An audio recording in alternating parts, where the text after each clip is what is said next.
The roast chicken was perfect. Golden and crisp on the outside, tender and juicy on the inside, exactly how Mark liked it. I'd spent hours preparing this dinner, determined to make our 15th anniversary celebration special, even if it was just a family affair at home.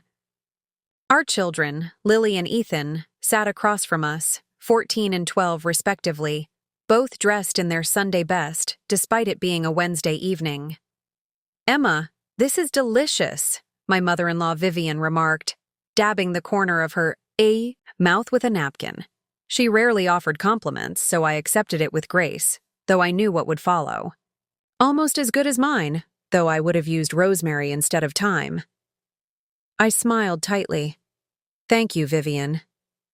Mark's father, Robert, nodded in agreement, his eyes never leaving his plate. My own parents had sent their regrets, a last-minute cruise opportunity they couldn't pass up. 15 years of marriage apparently didn't warrant canceling a good deal on a Caribbean getaway. The dining room glowed with soft light from the chandelier I'd splurged on last year, casting a warm hue over our antique mahogany table. A bottle of expensive Cabernet Sauvignon, Mark's favorite, sat half-empty between us. Everything was perfect, or at least the appearance of perfection had been meticulously arranged. Mark sat at the head of the table, his dark hair showing the first hints of silver at the temples, his blue eyes distracted. He'd been quiet all evening, checking his phone beneath the table when he thought no one was looking, a habit he'd developed over the past 6 months. I pretended not to notice, just as I'd been pretending for weeks. "Dad, can we go see the new Marvel movie this weekend?" Ethan asked, breaking the momentary silence. "Tyler and Josh already saw it, and they said it was awesome." Mark looked up from his plate, seeming to mentally return to the room. "Hmm? Oh, the movie. Sure, buddy. We'll check the showtimes." Lily rolled her eyes, the typical teenage response to anything her brother suggested. "Superhero movies are so boring. They're all the same." "Are not," Ethan protested. "Are too. Bad guy wants to destroy the world. Good guy stops him. Big explosion. The end." I was about to intervene when Mark's phone buzzed loudly against the table where he'd placed it face down. He jumped slightly, then flipped it over to check the notification. I saw the moment everything changed. His face paled, then flushed. His eyes widened almost imperceptibly before he quickly locked the screen and placed the phone face down again. "Everything okay?" I asked, my voice steadier than I felt. Mark cleared his throat. "Yeah, just work. The Singapore deal." The Singapore deal had been completed 3 weeks ago. He'd brought home champagne to celebrate. "On a Wednesday night? At 7:30? The words escaped before I could stop them. Mark's eyes flashed with something, annoyance, guilt, panic, before he composed himself. "You know how Patel is. No concept of time zones." He forced a laugh. Vivian chimed in, ever protective of her son. "That's the corporate world these days. Always connected. When Robert was working, once he came home, that was it. No one bothered him." Robert grunted in agreement, reaching for more potatoes. The conversation shifted, but I couldn't focus. Something in Mark's reaction had confirmed what I'd suspected, for months but had refused to acknowledge.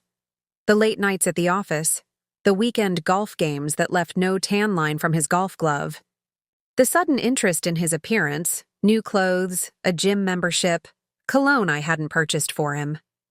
20 minutes later, when Mark excused himself to use the bathroom, he left his phone on the table. I sat there, fork suspended midway, to my mouth, staring at the device as if it were a live grenade. I shouldn't. I really shouldn't. But I did. With a casual movement, I reached for the phone while asking Vivian about her garden club. I pressed Mark's thumbprint ID. His sleeping form had helped me discover the passcode weeks ago, though I'd never used it until now. The screen unlocked, revealing a text notification still visible. From Natalie W. "Can't wait to replace her in your life. 3 more months and we'll be free. I love you. Every minute away from you is torture. The phone slipped from my suddenly numb fingers, clattering onto my plate and sending gravy splashing onto my cream-colored blouse. The one Mark had always said brought out the gold flecks in my eyes. Mom, are you okay? Lily's voice sounded distant. Emma? Vivian was staring at me, her expression more curious than concerned. I looked up to see Mark standing in the doorway, his face a mask of horror as he registered the phone in my gravy-filled plate, the screen still illuminated with Natalie W.'s message. Who? I managed to say, my voice barely above a whisper. Is Natalie W.? The silence that followed was deafening. Chapter 2. The Unraveling. Kids, go upstairs, please. My voice was surprisingly steady. Lily and Ethan exchanged glances, sensing the sudden tension that had enveloped the room like a thick fog. But Mom, we haven't had dessert yet, Ethan protested, eyeing the chocolate cake that sat on the sideboard. Another of my labors of love for this special evening? Now. The single word carried enough weight that both children pushed back from the table without further argument. Lily, more perceptive at 14, cast a suspicious glance between Mark and me before leading her brother upstairs. Vivian's eyes narrowed as she watched the interaction. What's going on? I picked up Mark's phone, wiped it on my napkin, and held it out to him, screen facing forward, the damning message still visible. Mark was just about to tell us who Natalie W. is, and what exactly she's planning to replace in 3 months. Robert finally looked up from his plate, sensing that the tension had moved beyond the usual family dinner friction. Mark stepped forward, his hand extended to take the phone, his lawyer face carefully arranged. Emma, this isn't what it looks like. A bitter laugh escaped me. Isn't that exactly what it looks like? A text from your mistress arriving during our anniversary dinner? With your parents and our children? Anniversary?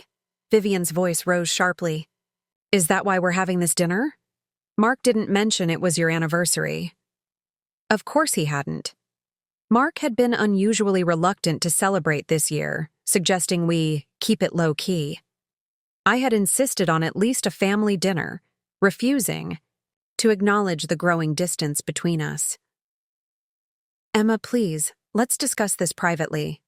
Mark's voice had a pleading edge I'd never heard before. Why start now? I stood, the gravy stains spreading across my blouse. We've been living privately alongside your secret for months, haven't we? How long, Mark? How long have you been seeing Natalie W.? Robert cleared his throat uncomfortably. Perhaps we should go, Vivian. Absolutely not, Vivian replied firmly. My son is being accused of something and I want to hear his explanation. Mark ran a hand through his hair, a gesture of frustration I'd seen countless times during our marriage. It's complicated, Emma. Uncomplicate. My hands were shaking, but my voice remained level. She's someone I work with. Mark's eyes darted around the room, avoiding mine. And? I prompted. And we've become close. Close. Enough that she's planning to replace me in 3 months? Close enough that you're planning to be free? I could feel tears threatening, but I refused to let them fall. Not yet. Not until I had the truth. You've misunderstood the message, Mark said quickly. She's a client. The replace part refers to a business deal. Don't, I cut him off. Don't lie to me. Not now. The room fell silent again. Outside, through the dining room window, I could see our neighbor walking his dog, his life proceeding normally while mine imploded. Vivian broke the silence. Mark, explain yourself properly. What is going on? Mark's shoulders slumped in defeat. I didn't want you to find out this way. How did you want me to find out? I asked, my voice rising despite my efforts to control it. With divorce papers? When you didn't come home one day? Or were you planning to bring her to our 20th anniversary? I was going to tell you after the holidays, Mark said quietly. I didn't want to ruin Christmas for the kids. The holidays were still 2 months away. 2 more months of lies, of pretending, of me cooking and cleaning and maintaining our home while he built a future with someone else. How considerate, I said, each word dripping with sarcasm. And the 3 months she mentioned? What happens then? Mark looked at the floor. My lease on the apartment starts in January. Apartment? The word felt like a physical blow. You've rented an apartment? Last week, he admitted. It's a month to start, but where? I demanded. The Westbrook complex, downtown. The luxury apartments that had been advertised in the local paper. 1 bedroom starting at $3,000 a month. Who is she, Mark? I needed to know everything now. Needed to understand the full scope of his betrayal. She's a corporate lawyer. She consulted on the Singapore deal. The Singapore deal again. How ironic. How old is she? I don't know why I asked, but something in me needed to understand what he had traded our life for. Mark hesitated. 32. 8 years younger than me, of course. And you love her? The question came out as barely more than a whisper. Mark finally looked me in the eyes. Emma, I'm sorry. That was answer enough. Vivian stood abruptly, her chair scraping against the hardwood floor. This is preposterous. Mark, you cannot possibly be leaving Emma for some floozy you met at work. You have children, responsibilities. Mom, please don't, Mark said wearily. Don't what? Don't point out that you're making a terrible mistake? That you're having a midlife crisis? Vivian turned to me. Emma, he doesn't mean any of this. It's a phase. Men go through these things. I laughed, a hollow sound devoid of humor. Is that supposed to make me feel better, Vivian? That your son's betrayal is just a phase? Robert finally spoke, his voice gruff with discomfort. We should go. This is between Mark and Emma. For once I agreed with my father-in-law. Yes, you should go. Mark has some packing to do. Mark's head snapped up. What? If you have an apartment, you can go live in it, tonight. Emma, be reasonable. We need to talk about this calmly. Make arrangements for the kids. You lost. The right to dictate terms when you decided to replace me, I said. The word replace catching in my throat. 3 months? No. You can leave tonight. I can't just leave. Where would I go? The apartment isn't furnished yet. That sounds like a you problem, I replied, surprising myself with my coldness. Take what you need for tonight. You can come back for the rest when I'm at work tomorrow. Vivian began gathering her purse and coat. This is ridiculous. Robert, tell them they need to sleep on this, not make rash decisions. Robert, however, was looking at his son with an expression I'd never seen before. Disappointment mingled with something like resignation. Mark made his decision already, Vivian. Seems like he's been making it for months. Mark looked stunned at his father's words. He'd clearly expected the usual parental solidarity. Dad, don't. Robert cut him off. Just don't. Your mother and I are leaving. Sort out your mess. He helped Vivian with her coat, despite her protests, and guided her toward the front door. As they left, I heard Vivian's voice floating back. This is just a misunderstanding. They'll work it out. They wouldn't. I turned back to Mark, who stood looking lost in the dining room that had held so many family meals, celebrations, and, now, the death of our marriage. Go pack, I said quietly. I need to explain to our children why their father won't be home tonight. Mark made a move as if to touch me, then thought better of it. Emma, I never meant to hurt you. I stepped back, physically distancing myself from his words. Funny how intent and impact can be so different, isn't it? You should have thought about the hurt before you decided we were disposable. The kids aren't disposable. You're not. Save it, I cut him off. Actions speak louder than words, and your actions have been shouting for months. I just wasn't listening. I gestured toward the stairs. Go, pack, leave. As he finally moved toward the stairs, I sank back into my chair at the table, surrounded by the remnants of the anniversary dinner I'd so carefully prepared. The candles were still burning, the wine still half full. 15 years reduced to cooling food and a gravy stain. I picked up my wine glass and drained it in one long swallow. Then I began to clear the table, one plate at a time, methodically, dismantling the evidence of the life we'd built together, just as Mark was upstairs, packing to dismantle our future. Chapter 3. The Aftermath. I waited until I heard the front door close behind Mark before I climbed the stairs to talk to the children. My legs felt leaden, each step an effort against the gravity of what had just happened. The kids' rooms were at the end of the hallway, Lily's door adorned with a keep out sign she'd crafted last summer, Ethan's with a poster of his favorite basketball player. I knocked on Lily's door first. "Come in," she called, her voice cautious. I opened the door to find both of them sitting on Lily's bed. Ethan had his Nintendo Switch, but it was powered off, resting in his lap.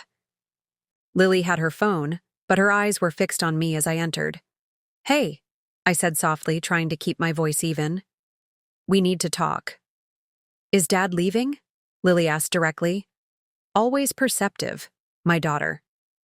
I sat on the edge of the bed, creating a triangle between the three of us. "Yes. He's going to be staying somewhere else for a while." "Because of that text?" Ethan's brow furrowed in confusion. What did it mean? Who's Natalie? Of course they'd seen the message. I'd made no attempt to hide it when I confronted Mark. "Natalie is—" I paused, unsure how to explain adultery to a 12-year-old. "She's someone Dad has been spending time with, someone he has feelings for." "Like a girlfriend?" Ethan's eyes widened. "But he's married to you." "Yes, he is," I agreed, the present tense already feeling like a lie. "But sometimes, even when people are married, they can develop feelings for others. It's complicated." "It's not complicated," Lily said sharply, her teenage righteousness in full force. "It's cheating. Dad's a cheater." I sighed. "It's not that simple, Lily." "Seems pretty simple to me. He promised to be with you forever, and now he's with someone else." The stark truth from my 14-year-old daughter hit harder than anything else had so far. "Yes, that's essentially what happened." "So he's leaving us?" Ethan's voice had gone small, the voice of a much younger child. "No, honey, he's not leaving you. He's still your dad, and he still loves you both very much. He's just not going to be living with us anymore." "Where's he going to live?" Ethan asked. "He has an apartment downtown," I said, the words still strange on my tongue. "You'll still see him regularly. We'll work out a schedule." "I don't want to see him," Lily declared, crossing her arms. "He's a jerk." "Lily, I know you're angry and you have every right to be, but he's still your father." "A father who lied to all of us," she countered, "who's been sneaking around behind our backs." I couldn't argue with her assessment. People make mistakes, Lily, even parents. This isn't like forgetting to pick me up from soccer practice. This is huge, Mom. He destroyed our family. "Our family isn't destroyed," I said firmly, though I wasn't entirely convinced myself. "It's changing, but we're still a family." Ethan, who had been quiet, suddenly asked, "Did you know? Before tonight?" The question caught me off guard. I suspected something was wrong. But no, I didn't know for sure until I saw that text. "So he fooled you too," Lily concluded. "He fooled all of us." I reached out to take both their hands in mine. "Listen to me. What's happening between your father and me is between adults. It's not your burden to carry. You don't have to pick sides." "But we are picking sides," Lily insisted. "We're living with you, not him." "That's just logistics, not sides. Your dad loves you, and I love you, and that hasn't changed. Ethan's eyes filled with tears. Will we have to move? Will I have to change schools? No, no, I assured him quickly. We're staying right here in this house. Nothing changes for you at school. Except that our parents are getting divorced, Lily said bluntly. The word hung in the air between us. Divorced. I hadn't even thought that far ahead yet, but of course, that's where this was headed. We'll figure everything out one step at a time, I said, squeezing their hands. For now, I just need you both to know that this isn't your fault, and that both your dad and I love you more than anything. Does he? Lily challenged. If he loved us, why would he do this to our family? I had no good answer. Adults can love their children completely and still make mistakes in their relationships with each other. The love he has for you is separate from whatever is happening between him and me. Ethan pulled his hand away and wiped at his eyes. This sucks. Yeah, I agreed. It really does. We sat in silence for a moment, the three of us adrift in this new reality. Then Lily spoke again, her voice softer than before. Are you okay, Mom? The question nearly broke me. My 14-year-old daughter, in the midst of her own hurt, was checking on me. I felt a surge of love for her, for both of them, that momentarily overshadowed the pain of Mark's betrayal. I will be, I said, forcing a smile. We all will be. It might take some time, but we'll get through this together. What happens now? Ethan asked. Now, you both get some sleep. It's a school night. Tomorrow we'll take things as they come. I don't think I can sleep, Lily admitted. Me neither, Ethan agreed. How about this? We all camp out in the living room tonight. We'll make popcorn, watch a movie, and if we fall asleep, great. If not, at least we'll be together. Both kids nodded, seeming relieved at the prospect of not being alone with their thoughts. As we headed downstairs, gathering pillows and blankets for our impromptu slumber party, I pushed aside thoughts of Mark and what he might be doing now.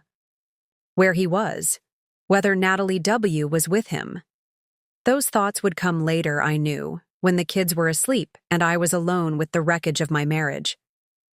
For now, I focused on creating a small bubble of normalcy for my children, whose world had just been upended as completely as mine. We settled on the couch with bowls of popcorn, scrolling through options on Netflix. Ethan wanted an action movie, something loud and distracting. Lily advocated for a rom-com, then thought better of it. Maybe not a love story tonight, she said, glancing at me. We settled on a superhero movie, one of the Marvel films Ethan had mentioned at dinner, which felt like it had happened days ago instead of hours. As the opening credits rolled, my phone buzzed with a text. Mark. I'm at the Marriott on 5th. We need to talk tomorrow. I'm sorry, Emma. I turned my phone face down without responding and pulled my children closer, one on each side of me. Tomorrow would come soon enough. Chapter 4. The morning. After I awoke with a crick in my neck and Ethan's head heavy against my shoulder. Sunlight streamed through the living room blinds, casting striped shadows across the floor. For a blissful moment, I existed in the space between sleep and wakefulness, where yesterday's events hadn't happened yet. Then reality rushed back, and my stomach clenched with the familiar sensation of impending panic. I carefully extracted myself from beneath Ethan, who mumbled something unintelligible but didn't wake. Lily was no longer on the couch, her blanket folded neatly at the end, her pillow stacked on top. The clock on the wall read 7:15, a school day, a work day. The mundane world continued to turn despite the fact that my personal life had exploded.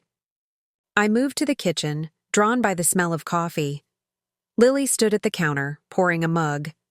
She'd already dressed for school, jeans and a sweatshirt, her dark hair pulled back in a ponytail that highlighted how much she resembled Mark.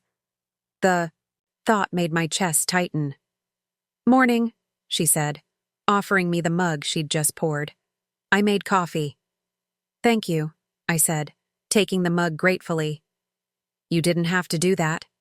She shrugged. Figured you could use it. I leaned against the counter beside her. Did you sleep at all? A little. You? On and off. I sipped the coffee, stronger than I usually made it, but perfect for today. We should wake Ethan soon. School bus comes. In 45 minutes. Do we have to go to school today? Lily asked, her voice smaller than usual. I considered the question seriously. Would staying home help? She thought about it, then shook her head. Probably not.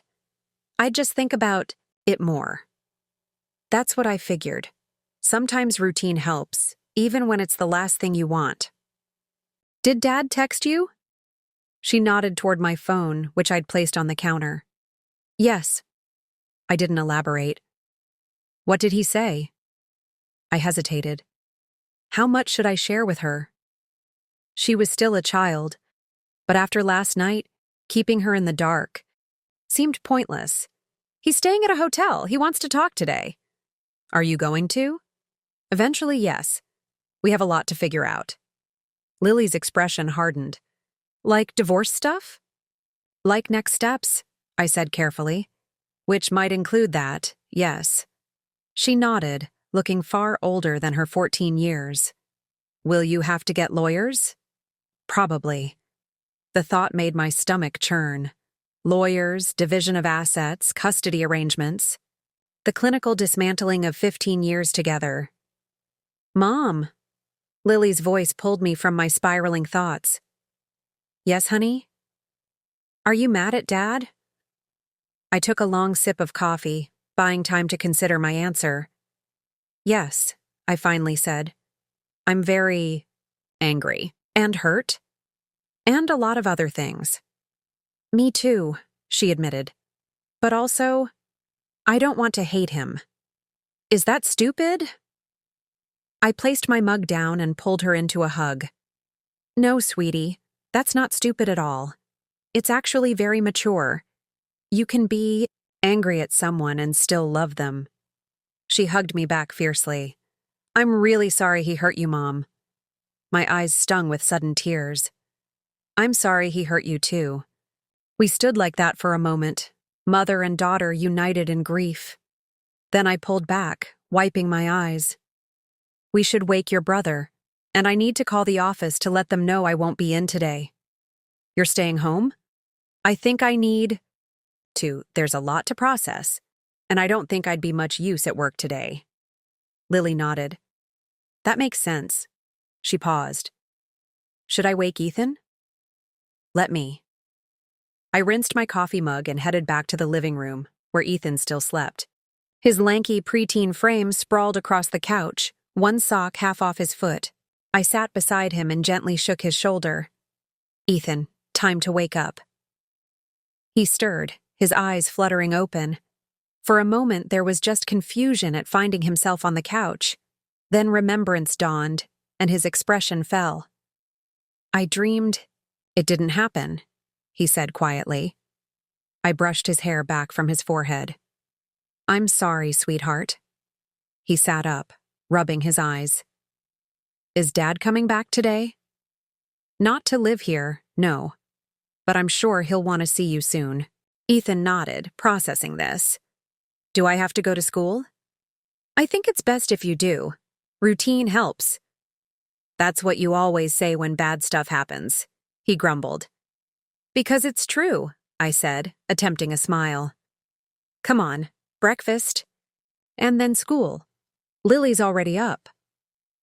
As Ethan trudged upstairs to get dressed, I called my office. My assistant Claire answered on the second ring. Emma Thompson's office.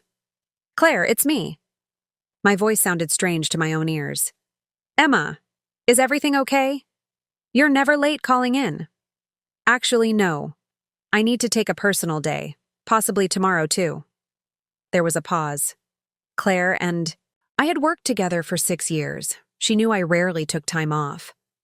Of course. Is there anything I can help with? Should I reschedule your meetings? Please, And tell Richard I'll need him to handle the Zellman presentation. Consider it done. Emma, is everything all right? I hesitated. Soon everyone would know, but I wasn't ready to say the words out loud to my colleagues yet. Family emergency, I said finally. I'll fill you in later. Of course. Take all the time you need. We've got things covered here. I thanked her and hung up, then scrolled to Mark's text from last night. I still hadn't responded. What was there to say? The damage was done. But we did need to talk, to begin the painful process of disentangling our lives. I'll be home all day. Come by at 2. Kids will be at school. I hit send before I could overthink it, then turned my attention to getting the kids fed and ready for school. Routine, as I'd told them, even when it felt impossible. After they'd left, Lily with a fierce hug, Ethan with a backward glance that nearly broke my heart. I stood in the empty house, silence pressing in from all sides. For the first time since the text arrived during dinner, I was truly alone. No children to be strong for, no in-laws to face, no husband to confront. Just me and the wreckage of what had once been my carefully constructed life. I moved through the house, collecting evidence of Mark's presence, his coffee mug still in the sink from yesterday morning, his running shoes by the door, a cardigan draped over the back of his reading chair. 15 years of marriage had embedded him into every corner of our home. In my bedroom, his side of the closet stood partially empty. He'd taken enough clothes for a few days, but his suits still hung neatly beside my dresses, his ties, aligned by color on the rack I'd given him for our 10th anniversary. I ran my fingers over the silk, remembering how I'd helped him choose the right one each morning. Such an intimate act, dressing the man you love. I sat on the edge of the bed, our bed, and finally allowed the tears to come. They started slowly, then built to deep, racking sobs that left me gasping for breath.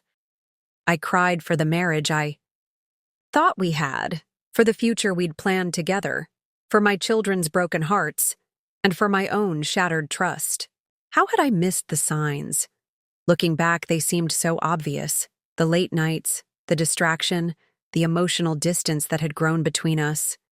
I'd attributed it to work stress, to the natural ebbs and flows of a long marriage, never to another woman, never to betrayal. After what felt like hours, the tears subsided, leaving me hollow but somehow clearer. I washed my face with cold water, staring at my reflection in the bathroom mirror. My eyes were swollen, my complexion blotchy. I looked exactly like what I was, a woman whose husband had just left her for someone else. Get it together, Emma, I told my reflection. You have 2 children counting on you. You have a life to rebuild. My phone buzzed with a text notification. Mark, confirming he'd be here at 2. 4 hours from now.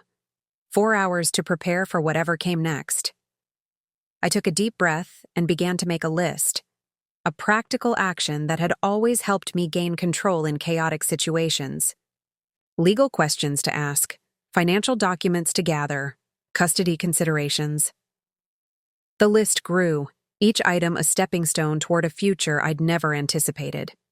By the time I heard Mark's key in the front door at precisely 2 p.m., I had showered. Dressed in my most confidence-boosting outfit, a tailored navy pantsuit I usually reserved for important client meetings, and armed myself with information. Knowledge as armor against whatever came next. I stood in the kitchen, a cup of tea cooling before me as he entered. He'd changed clothes since last night, wearing jeans and a gray sweater I'd given him last Christmas. He looked tired, the kind of bone-deep exhaustion that comes from emotional turmoil, not lack of sleep. Emma, he said, his voice catching slightly. Mark, I replied, my tone deliberately neutral. Let's talk. Chapter 5. Confrontations. Mark stood awkwardly in the kitchen doorway, as if unsure of his welcome in the house that had been his home for a decade. I gestured to the chair across from me at the kitchen island, maintaining the physical distance between us. Coffee? I offered, more out of ingrained hospitality than genuine concern for his comfort. He shook his head. No, I'm good. I nodded, taking a seat and folding my hands in front of me. The diamond of my engagement ring caught the light, sending prisms dancing across the granite countertop. I resisted the urge to twist it, to remove it. That would come later. I think we should establish some ground rules for this conversation, I began, falling back on the negotiation skills I used daily at work. No interrupting, no deflecting, complete honesty. Mark nodded, looking somewhat relieved at my businesslike approach. Agreed. I have questions, I continued.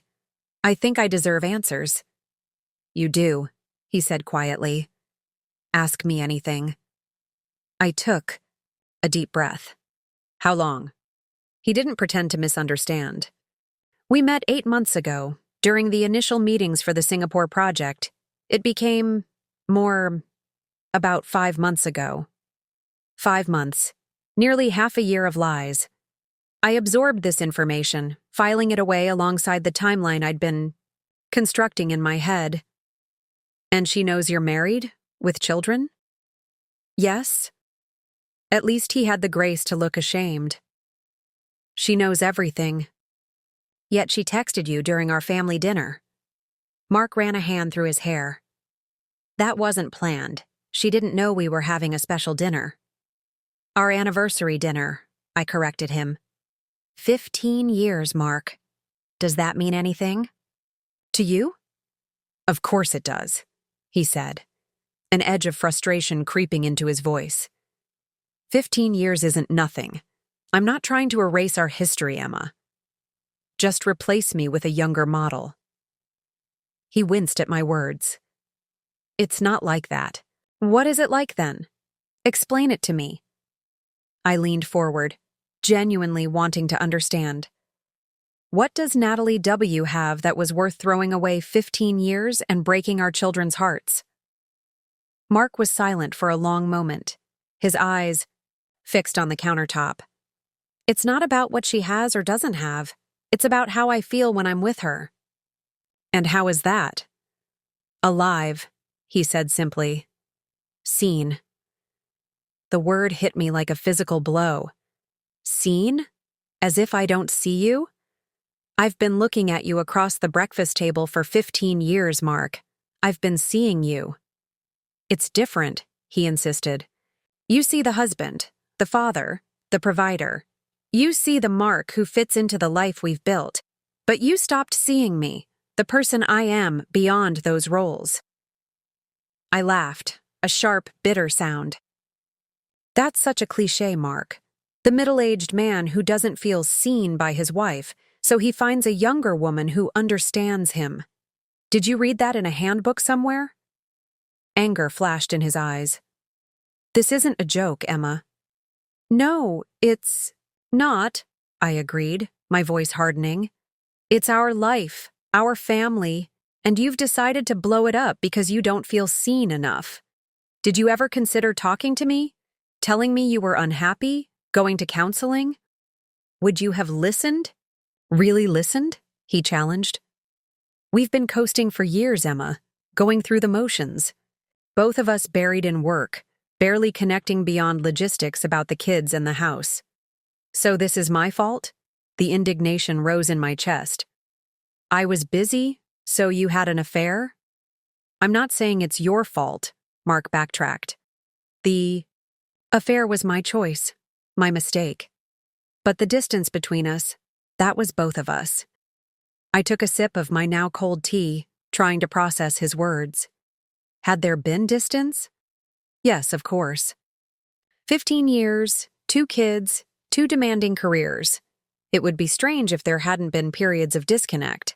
But I had always assumed we'd weather them, as we had all the other challenges.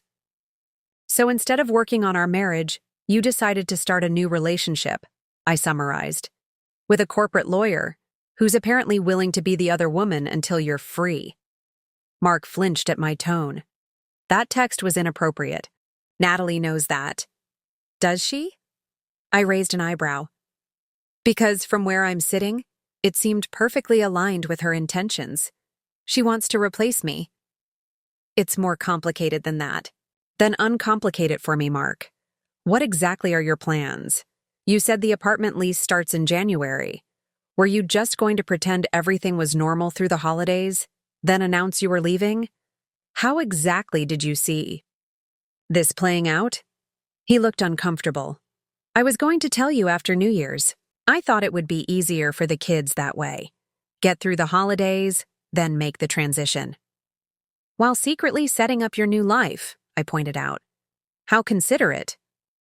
I was trying to minimize the damage, he said defensively. The damage was done the moment you decided our marriage was disposable, I countered. Everything after that was just details. We fell into silence, the weight of 15 years and countless shared memories hanging between us. Outside, the neighbor's dog barked, a reminder that the ordinary world continued despite the earthquake rumbling through our lives. What do you want, Mark? I finally asked. Truly? He met my eyes for the first time since sitting down. I want out of our marriage, he said quietly. I want to be with Natalie, but I don't want to lose my relationship with the kids, and I don't want to hurt you any more than I already have. The stark honesty was almost refreshing after months of lies. Well, 2 out of 3 isn't bad, I said, unable to keep the sarcasm from my voice. You want out. You're getting out. As for not hurting me or the kids, that ship has sailed. I know, he admitted, and I'll regret that forever. Will you? I challenged. Or will you be too busy with your new life, your new woman, your downtown apartment to remember the wreckage you left behind? That's not fair, Mark protested. I'm not abandoning the kids. No? What would you call it? I'm restructuring our family, not deserting it. I still want to be present for Lily and Ethan. Restructuring, I repeated, the corporate jargon, so typical of Mark. Like we're a failing company you're dismantling for parts. He sighed, frustration evident. You're twisting my words. And you're sugarcoating reality, I shot back. You're leaving your family for another woman. Own it. At least? Mark's jaw tightened, a telltale sign of his rising anger. Fine, I'm leaving. I've fallen in love with someone else, and I want a divorce. Is that direct enough for you? The word divorce hung in the air between us, heavy and final. Until now, we'd danced around it, using euphemisms like restructuring and transition. But there it was, the legal dissolution of our union, the formal end to the life we'd built together. Crystal clear, I said, surprised by the steadiness of my voice despite the trembling of my hands beneath the counter. So let's talk practicalities. You'll need to speak with the kids, explain your decision. Mark nodded, looking somewhat relieved at the shift to logistics. I want to do that as soon as possible. Maybe tonight? They have homework, activities. I don't want their routines disrupted more than necessary, I said. Friday evening would be better. They'll have the weekend to process. Okay, he agreed. Friday. And we'll need to discuss living arrangements, finances, custody, I continued, pulling out the list I'd prepared earlier. I've made some notes. Mark looked taken aback by my organization. You've been busy. One of us had to start thinking about the practical implications, I said, since you were too busy planning your escape. He let the jab pass. What are you thinking for custody? Primary physical custody with me, liberal visitation for you, I said promptly. The kids stay, in their home, in their schools, with their friends. Stability. I want joint custody, Mark countered. Equal time. I raised an eyebrow. In your 1-bedroom downtown apartment? Where exactly will they sleep? I'll get a bigger place, he said. A 2 or 3 bedroom. And until then, they can use the pull-out couch. It's temporary. I imagined Lily and Ethan crammed onto a sofa bed in a sleek downtown apartment, possibly with Natalie W. floating around. The image made my stomach turn. "We'll discuss it with the lawyers," I said, unwilling to commit to anything. "Speaking of which, I've made an appointment with Patricia Sawyer for Monday." Mark recognized the name. Patricia was known as one of the toughest divorce attorneys in the city. "You're not wasting any time." "Did you expect me to curl up in a ball and weep while you galloped off into the sunset with Natalie?" I asked sharply. "I have myself and 2 children to protect. I'm not approaching this emotionally." A lie, of course. I was nothing but emotions: rage, betrayal, grief, fear. But I'd be damned if I'd let Mark see that. "I don't want this to get ugly, Emma," Mark said, his tone softening. "We had 15 good years. We made 2 amazing kids. Can't we handle this with some dignity?" "You forfeited dignity when you started sleeping with another woman behind my back," I reminded him. "But for the kids' sake, I'll try to keep things civil. That doesn't mean I won't fight for what I deserve, what they deserve." Mark nodded, a flash of the decent man I'd married showing through. "I understand." "Do you?" I asked. "Do you understand what you've done to us? To the life we built? To Lily and Ethan's sense of security and trust?" He had the grace to look ashamed. "I never wanted to hurt them." "But you did," I said simply. "Actions have consequences, Mark. You chose the action. Now we all live with the consequences." We sat in silence for a moment, the finality of our situation settling around us. 15 years of shared history, reduced to legal terms and custody schedules. "I'll need to get more of my things," Mark finally said. "Clothes, my files from the office, some personal items. I'll be taking the kids to my mother's this weekend," I told him. "You can come then. Make sure you take only what's yours." He looked wounded by the implication. "I'm not trying to take advantage, Emma." "Aren't you?" I challenged. "You want out of the marriage, but I'm guessing you still want your share of our assets. The house we bought together, the investments we made, the life insurance policies." "That's different," he protested. "That's just fair division of marital property." "And what about division of marital betrayal?" I asked. "How do we calculate your share of that?" Mark stood, pushing back from the counter. "I think we should continue this discussion when we're both calmer, with the lawyers present." "Running away when the conversation gets difficult," I observed. "That seems to be your specialty lately." His face hardened. "That's not fair." "None of this is fair, Mark," I said quietly. "But it's the reality you've created." He moved toward the door, then paused. "For what it's worth, I am sorry. I never meant for it to happen this way." "I believe you," I said, surprising myself with the admission. "I believe you didn't mean to hurt us, but you did it anyway, and that's what matters now." Mark nodded, a final acknowledgement, then left. I listened as the front door closed behind him, the sound echoing through the house that suddenly felt too large, too empty, despite being filled with the accumulated treasures of our shared life. I remained at the kitchen island, my list of practical matters before me, my cold tea untouched. Outside, life continued. Mail delivered, neighbors coming and going, children playing in nearby yards. Inside, I sat in the ruins of my marriage, trying to imagine a future I'd never planned for. Chapter 6. Telling the Truth. Friday arrived with the crisp edge of autumn in the air. The maple tree in our front yard had begun its annual transformation, its leaves turning brilliant shades of orange and red. I'd always loved fall, the colors, the cooling temperatures, the sense of change and renewal as the school year got underway. Now, the season's symbolism of endings felt almost too on the nose. Mark would be arriving at 6 to talk to the kids.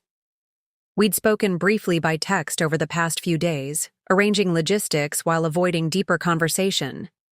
He'd agreed to my suggestion that he speak to them here, in the familiar comfort of their home, rather than taking them somewhere public where they'd feel pressured to contain their reactions.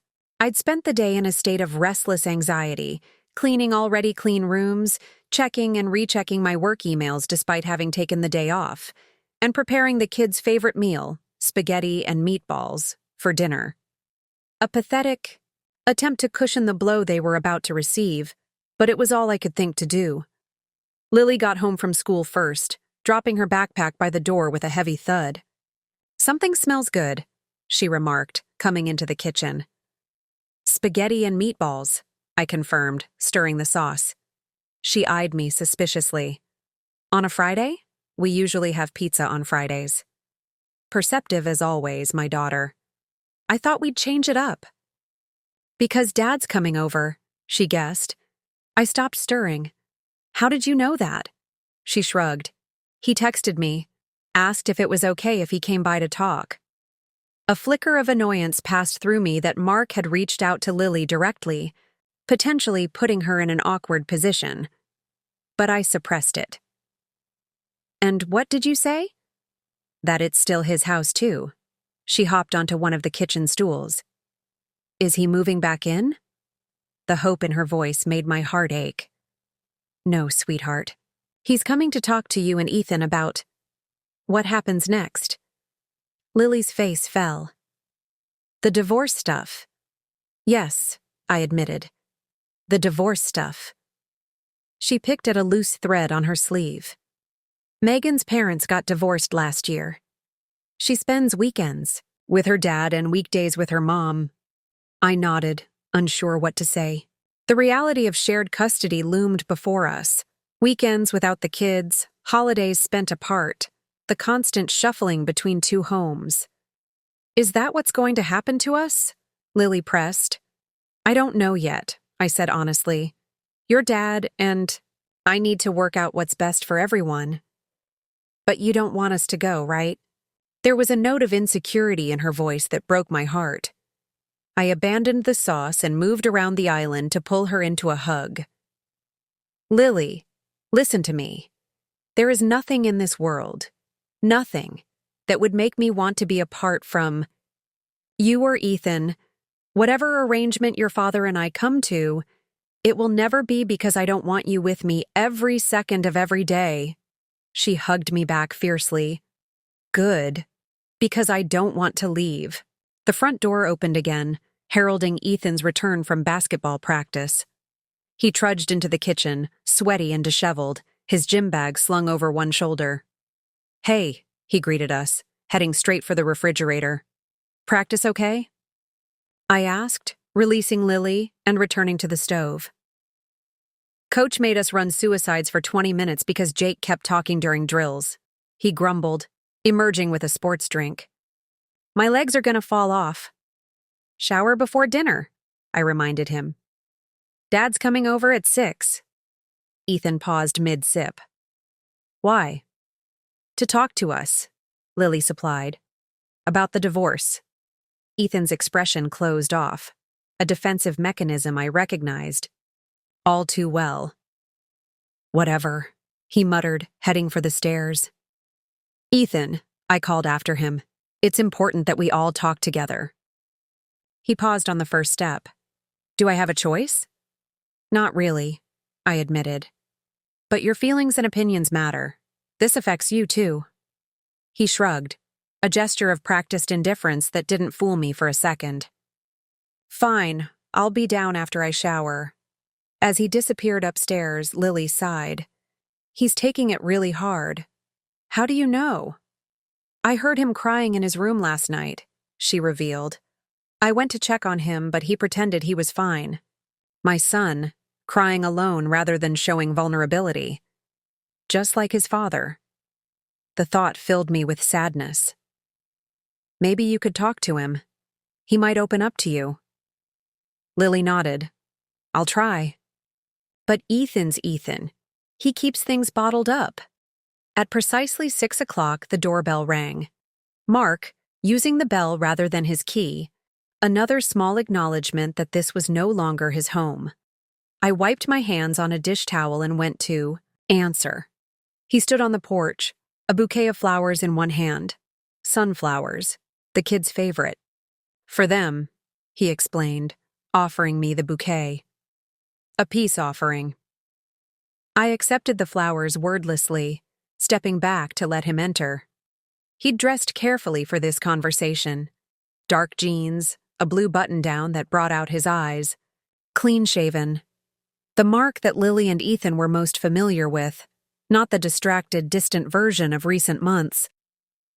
"They're in the living room," I told him, placing the flowers in a vase. "We just finished dinner."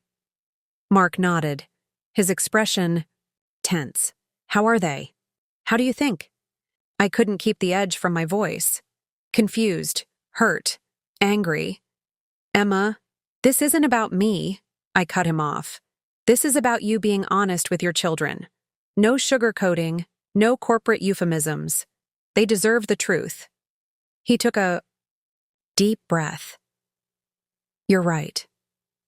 We entered the living room together, an awkward parody of the united front we'd once presented.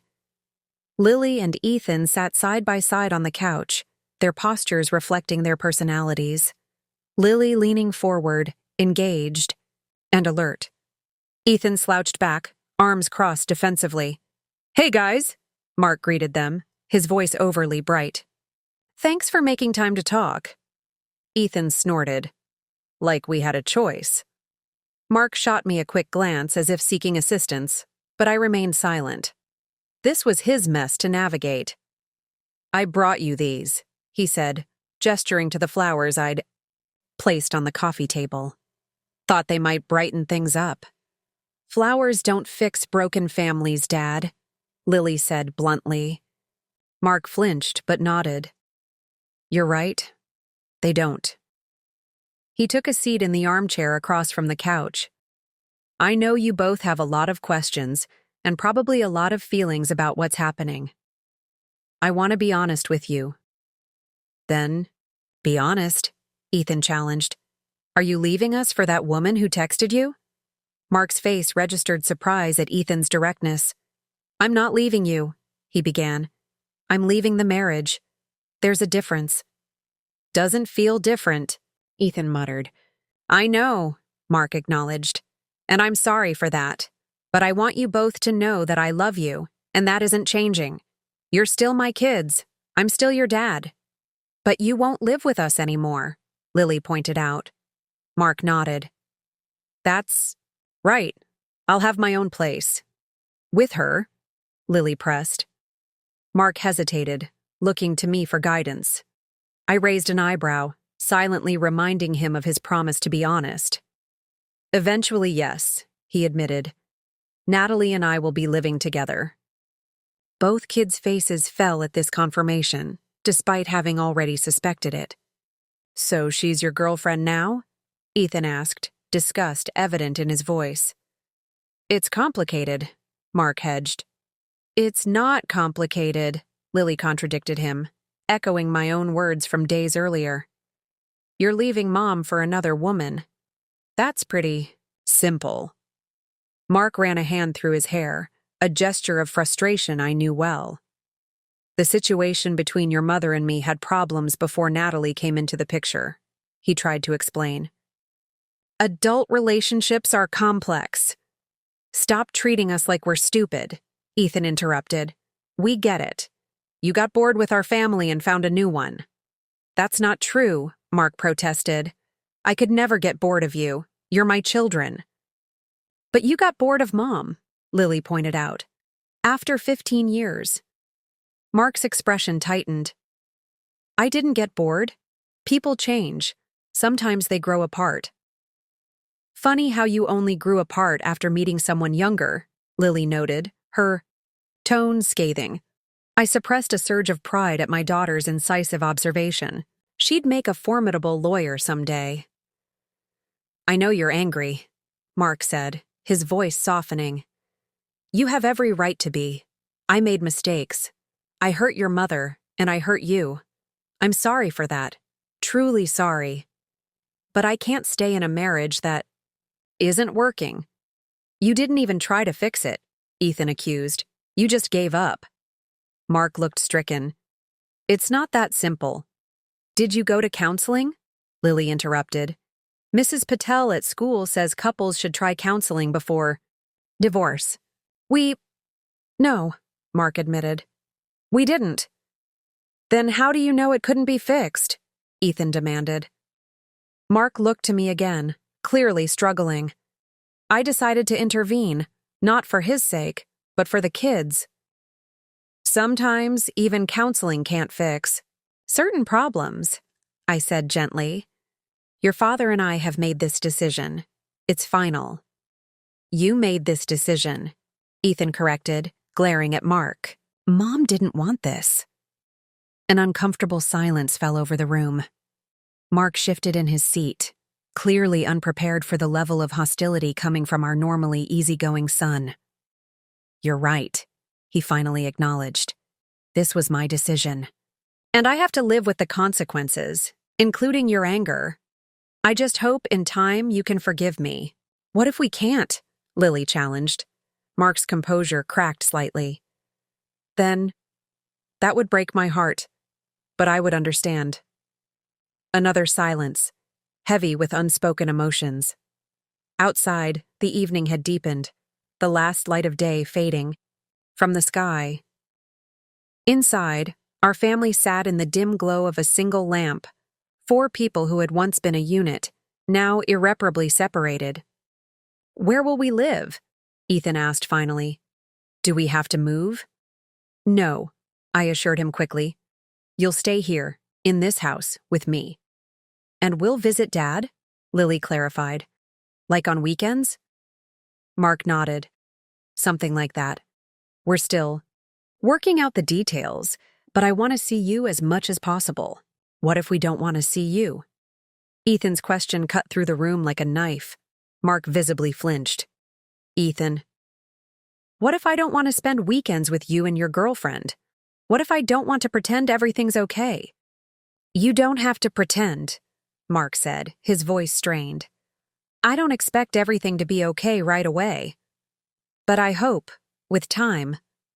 Time, Ethan repeated bitterly. How much time fixes this, Dad?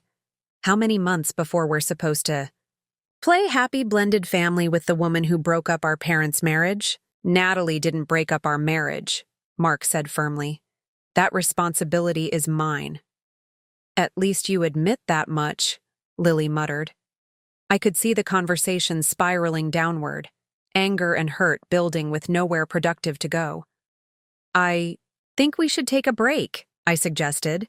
This is a lot to process. For once, Mark seemed grateful for my intervention. Your mom's right. We don't have to figure everything out tonight. But we will need to make some decisions soon, I added. About visitation schedules, holiday arrangements? Holiday arrangements? Lily interrupted, her voice rising. You mean we won't all be together for Christmas? The reality of divided holidays, the first of many separations to come, settled over us like a heavy blanket. Mark looked stricken, as if this particular consequence hadn't fully occurred to him until now.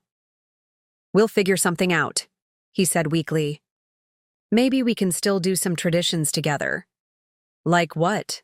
Ethan challenged. Opening presents with Mom in the morning and you at night? Taking turns for Thanksgiving? Splitting us up? We won't split you up, I assured him quickly. You and Lily will always be together. But not with both of you, Lily pointed out. Not like before. There was no good answer to this, no way to soften the harsh reality of what divorce meant for our family traditions, for the rhythm of our lives together.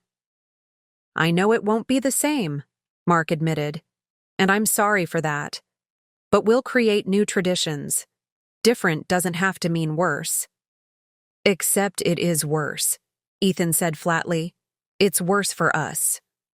Mark had no response to this undeniable truth. He sat in the armchair, the picture of defeated contrition, while our children voiced the accusations I'd been too proud to express, that his choices had irrevocably damaged the family, that his happiness had come at their expense.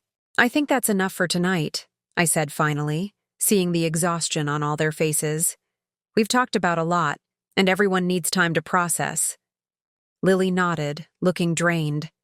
Ethan remained stone-faced, his arms still crossed protectively over his chest. "Can I hug you both before I go?" Mark asked, his voice smaller than I'd ever heard it.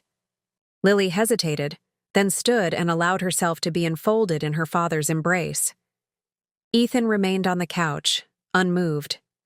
"Ethan," Mark said softly, "I know you're angry. You have every right to be. But I love you.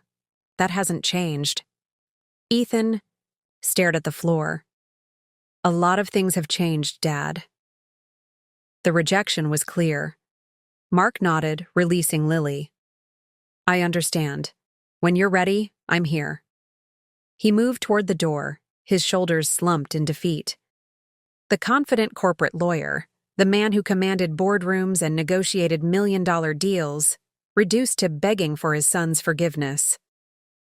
I followed him to the door, leaving the kids in the living room. On the porch, bathed in the yellow glow of the porch light, Mark turned to me. "That was brutal," he said quietly. "What did you expect?" I asked. "That they'd understand? Accept? Forgive?" He shook his head. "No. But I didn't expect such anger from Ethan. He's always been so easygoing." "He's 12, Mark. His world is falling apart. Anger is a normal response." Mark nodded, looking out at the darkness. Will you talk to them? Help them understand?" I felt a surge of indignation. Help them understand what? Why their father chose another woman over their family? I don't understand it myself. He flinched.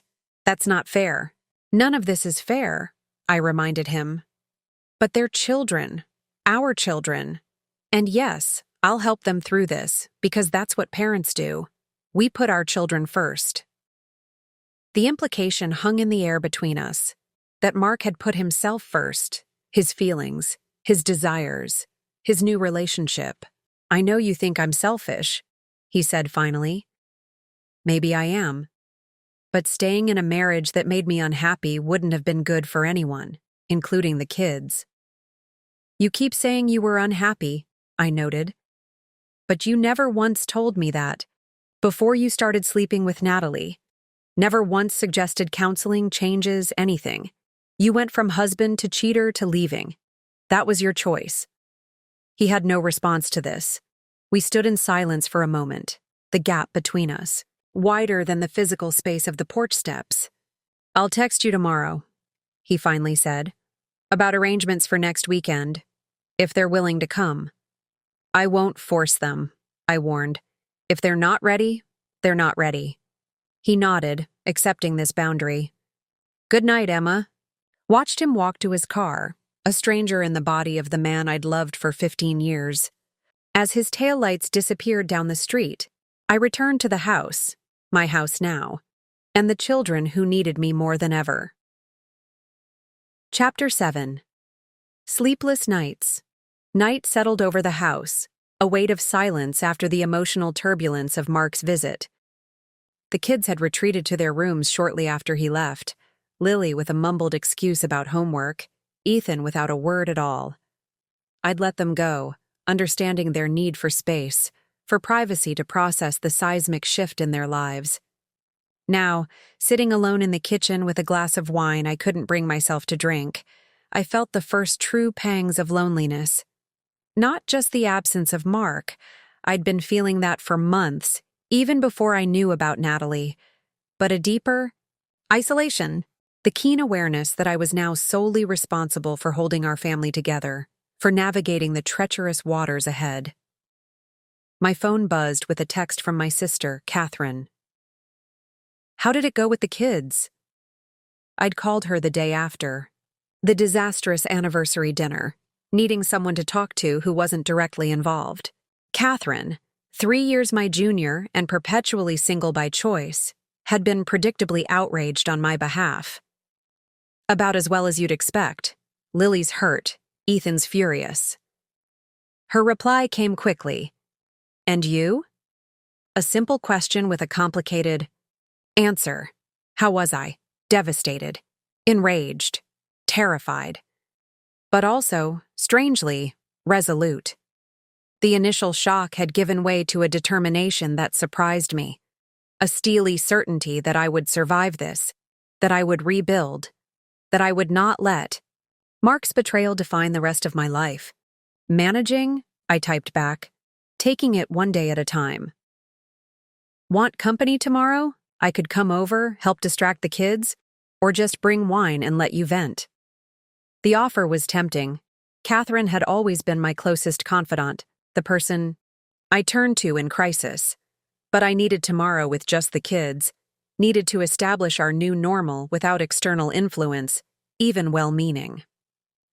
Thanks, but let's do next weekend. Need some quiet time with L&E. Got it.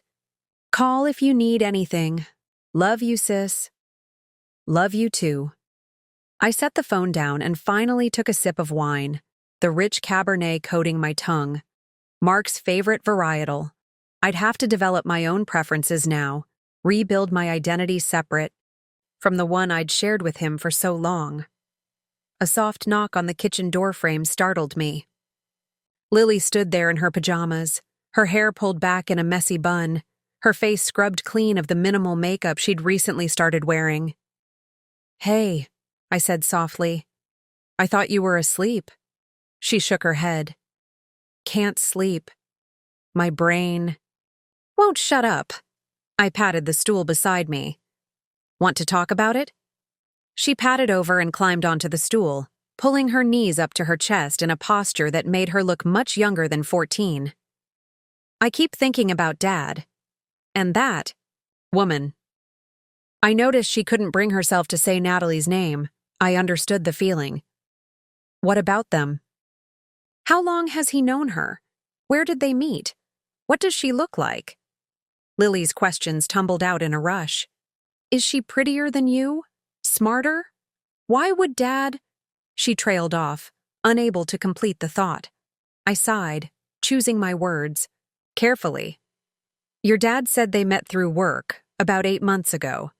She's a lawyer, like him. Is she young? Lily pressed. I hesitated, wondering how much to share.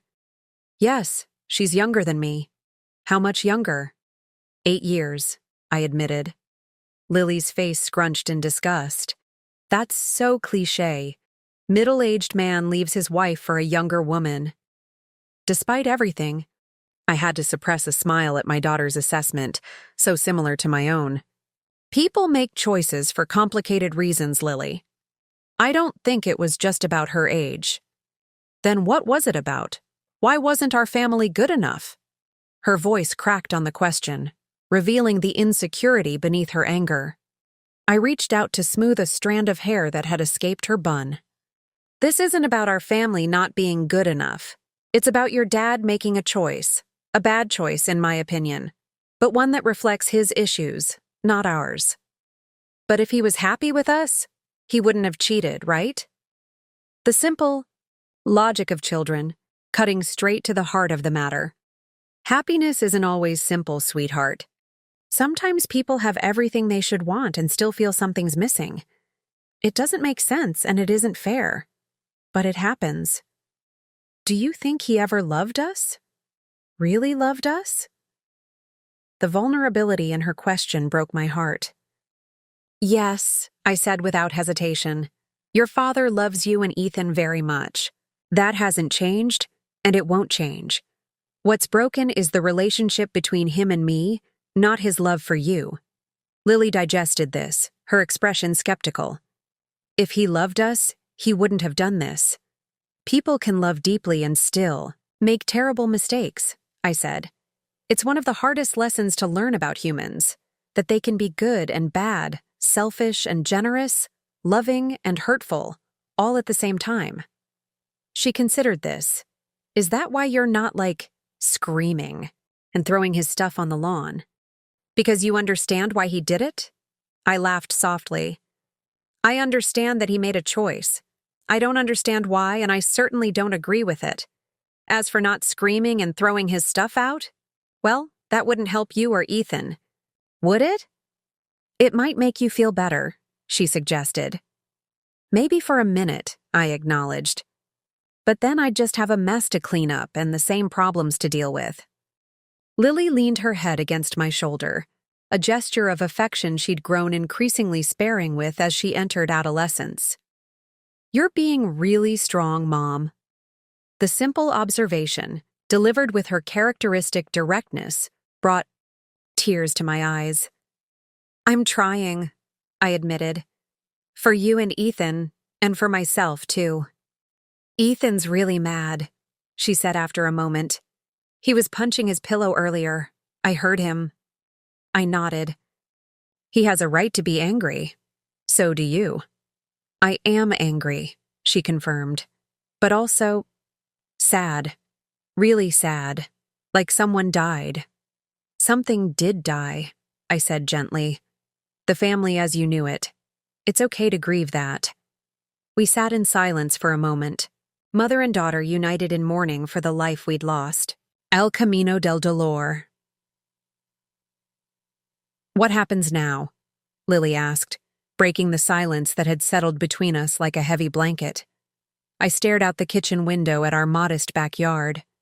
The swing set where both kids had spent countless hours now stood, abandoned, its once bright red paint faded to a dull rust.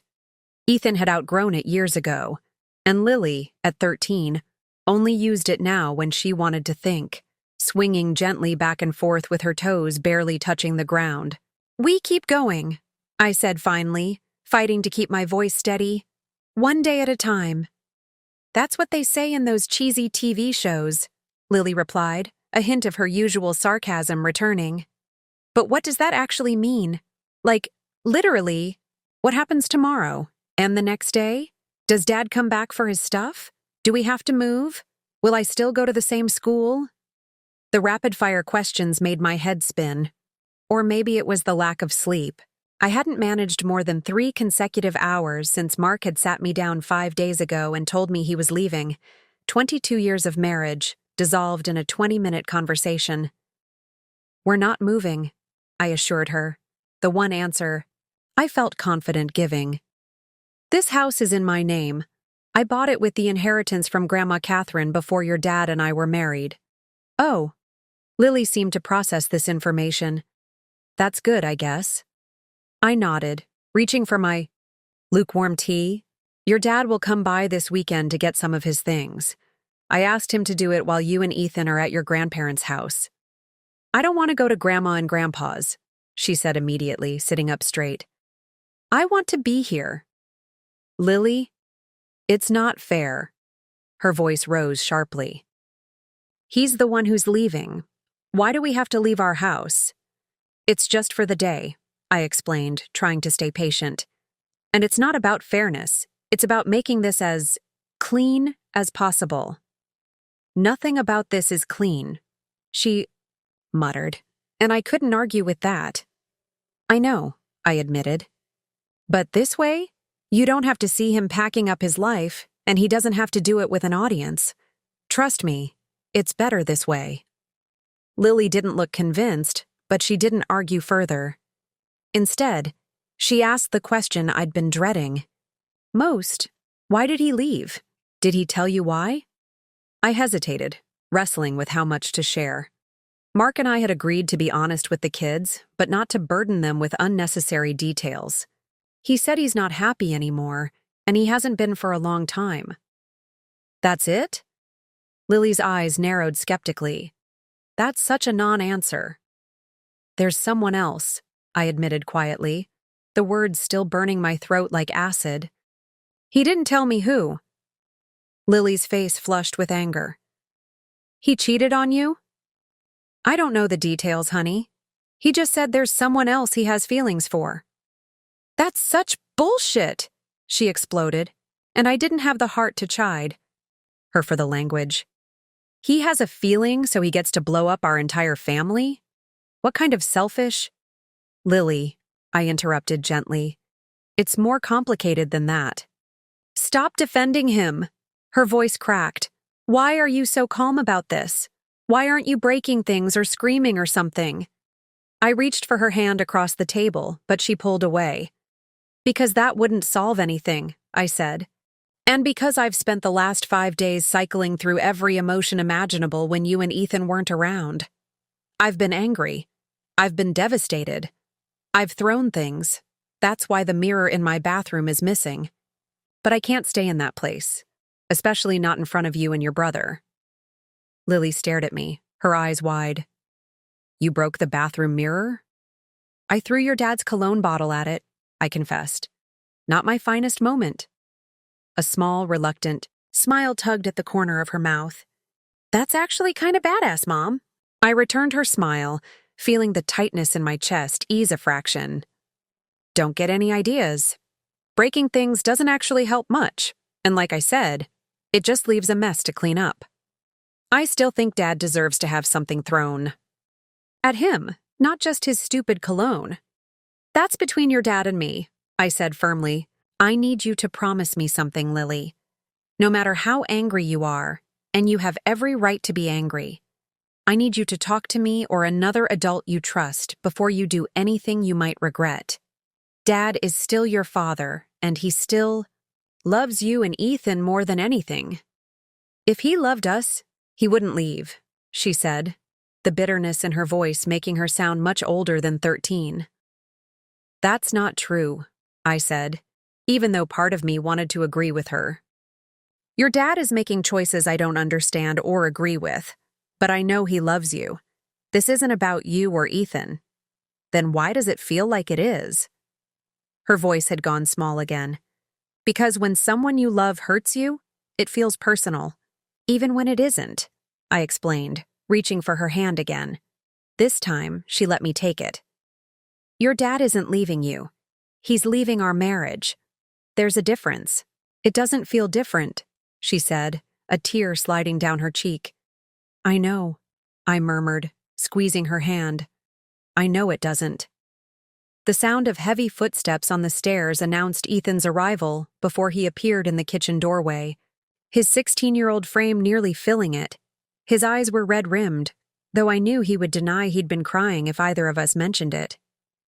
Hey, he said gruffly. Hey, honey, I replied. Hungry?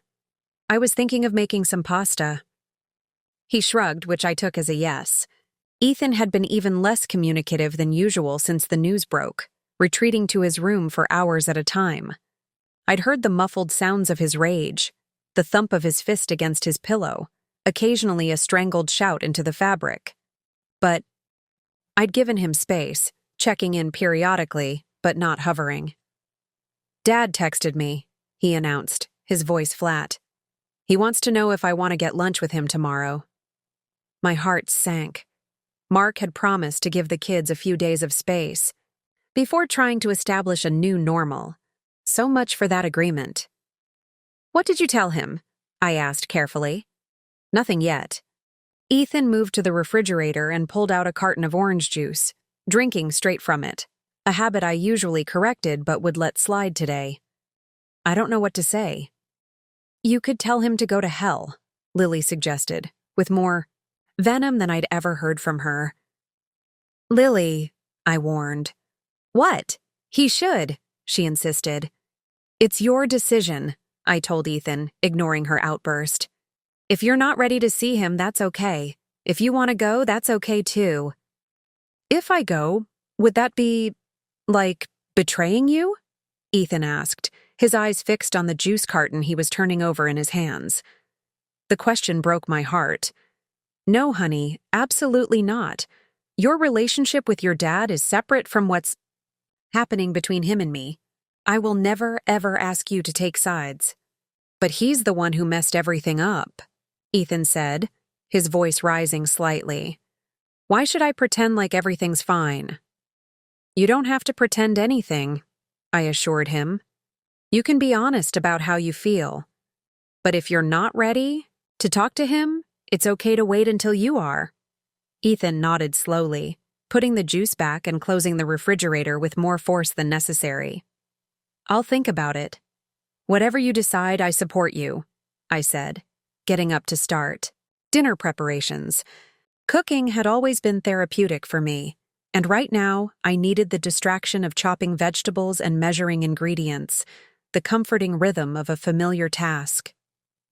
As I pulled onions and garlic from the pantry, my phone buzzed with a text message. I ignored it, focusing on gathering the ingredients for a simple marinara sauce. But when it buzzed again a minute later, Lily, who was still sitting at the table, glanced at the screen. "It's Dad," she announced, her tone making the name sound like a curse word. My stomach tightened. "What does he want?" "He wants to know if you've talked to us about this weekend, and if we're okay with staying at Grandma and Grandpa's," she read, then looked up with renewed irritation. "I already told you I don't want to go." "I know, honey." I set down the knife I'd been using to chop onions, wiped my hands on a dish towel, and took the phone. Mark had sent 2 messages. "Have you talked to the kids about this weekend?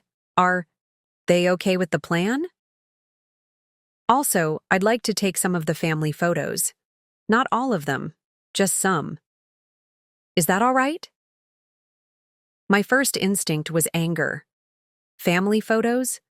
The ones he'd been too busy to participate in for the last several years. The ones I'd organized and scheduled and coordinated outfits for while he complained about the expense and the time commitment. I took a deep breath. This wasn't the hill to die on.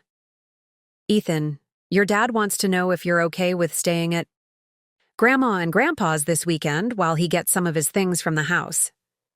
Ethan had taken a seat at the table across from his sister. He shrugged again. "Whatever, not like I have a choice." "You do have a choice," I insisted. "If you strongly object, we can figure something else out." "It's fine," he muttered. "I don't want to see him pack anyway." I nodded, turning back to Lily. "And you?" Her mouth was set in a stubborn line. "I still think it's not fair that we have to leave." "I hear you," I acknowledged. "But right now, I need to know if you're willing to go to Grandma and Grandpa's, or if we need to make other arrangements." She held my gaze for a long moment before sighing dramatically. "Fine, I'll go. But I'm not happy about it." "Noted," I said, managing a small smile. I turned back to my phone to respond to Mark, but before I could type anything, Ethan spoke up again. "Can I ask something?" His voice had lost some of its hardness, sounding more uncertain now. "Of course," I said, setting the phone down again. "Are you guys getting a divorce? Like, for real? Or is this just a separation or whatever?" The question hung in the air between us. Lily looked up from picking at her fingernails, clearly interested in the answer as well. The truth was, I didn't know. Mark had been clear about wanting to end our marriage, but we hadn't discussed any legal steps yet. Part of me, a part I wasn't proud of, was still in denial, still hoping he would come to his senses and realize what he was throwing away. "I don't know yet," I admitted. "Right now, your dad and I are separated. We haven't talked about divorce, papers or lawyers or anything like that." "But he moved out," Ethan pressed. "People don't usually move out unless they're sure." "That's true," I acknowledged, not wanting to give them false hope. "Your dad seems certain about his decision right now, but I can't predict what will happen in the future." "Do you want him to come back?" Lily asked, her eyes searching my face. It was a loaded question, one I wasn't entirely sure how to answer honestly. Did I want my husband of 22 years to come back?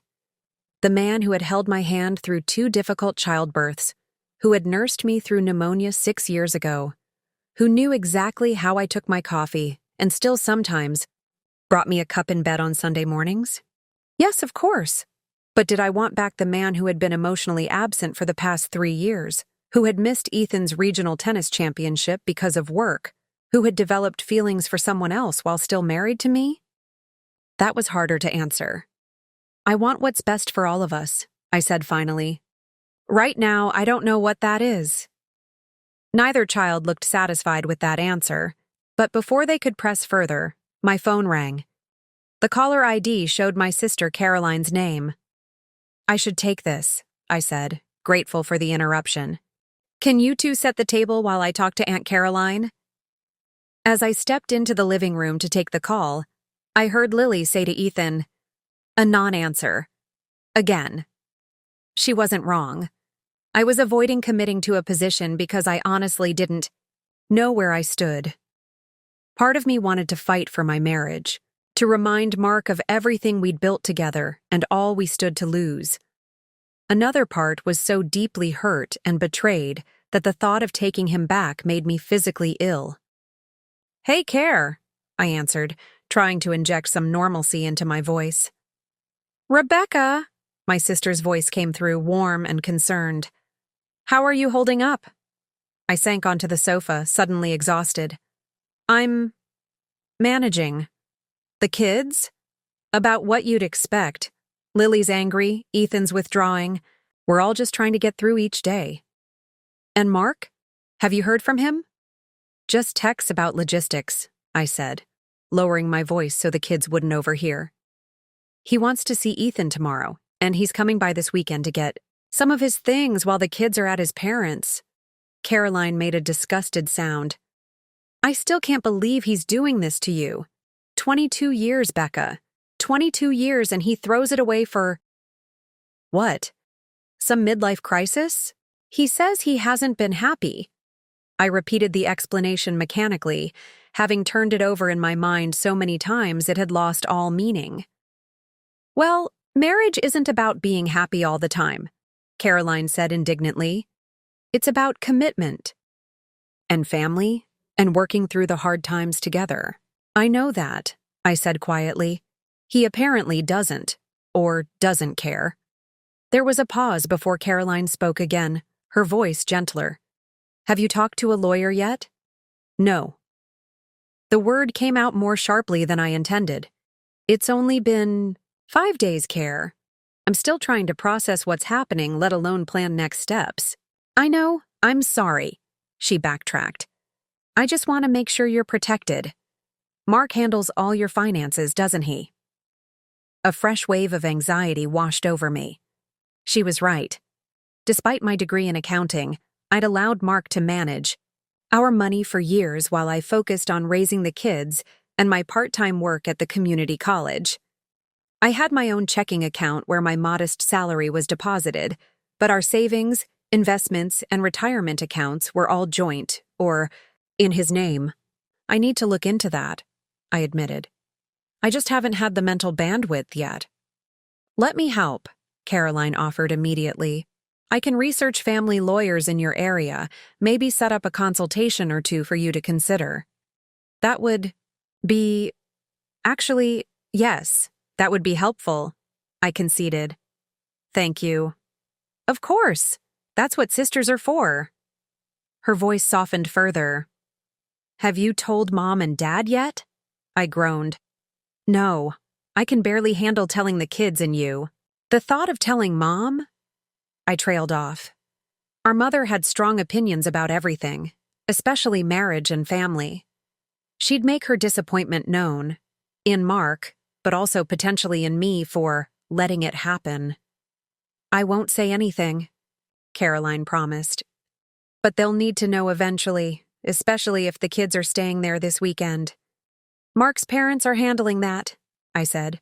They've agreed not to say anything until we're ready to tell my parents. That's surprisingly considerate of them. They're good people, I said, feeling a pang of sadness. I genuinely liked my in-laws and had always appreciated the way they welcomed me into their family. They're as shocked as we are. Mark's mom called me yesterday, crying.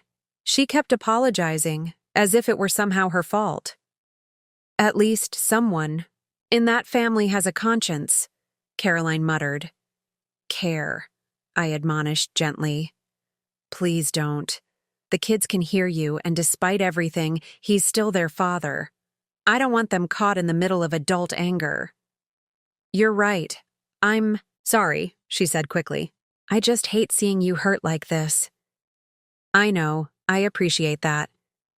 From the kitchen came the sound of raised voices, Lily and Ethan arguing about something. I sighed. I should go. The kids are fighting, and I need to finish making dinner. Okay, Call me anytime, day or night, I mean it. I will. Love you. Love you too, Becca. Stay strong. I ended the call and sat for a moment, gathering my strength before heading back to the kitchen to referee whatever dispute had broken out in my absence. Ethan and Lily were standing on opposite sides of the table, glaring at each other. "What's going on?" I asked, moving to the stove to check on the onions I'd left sautéing. "Ethan says he might go live with Dad when he gets a new place," Lily spat, her eyes blazing. "He's being a traitor." "I never said that," Ethan protested. "I said I might spend some weekends there, which is normal for divorced parents." "So, you're already planning your time with him like nothing happened?" Lily demanded. "Like he didn't betray all of us?" "Enough," I interjected, turning the burner down. "Lily, your brother isn't a traitor for considering spending time with his father, and Ethan, it's a bit premature to be planning custody arrangements when we don't even know what's happening yet." "But," Lily began. "No," I cut her off firmly. "I understand you're hurt and angry. We all are. But we are not going to tear each other apart over this.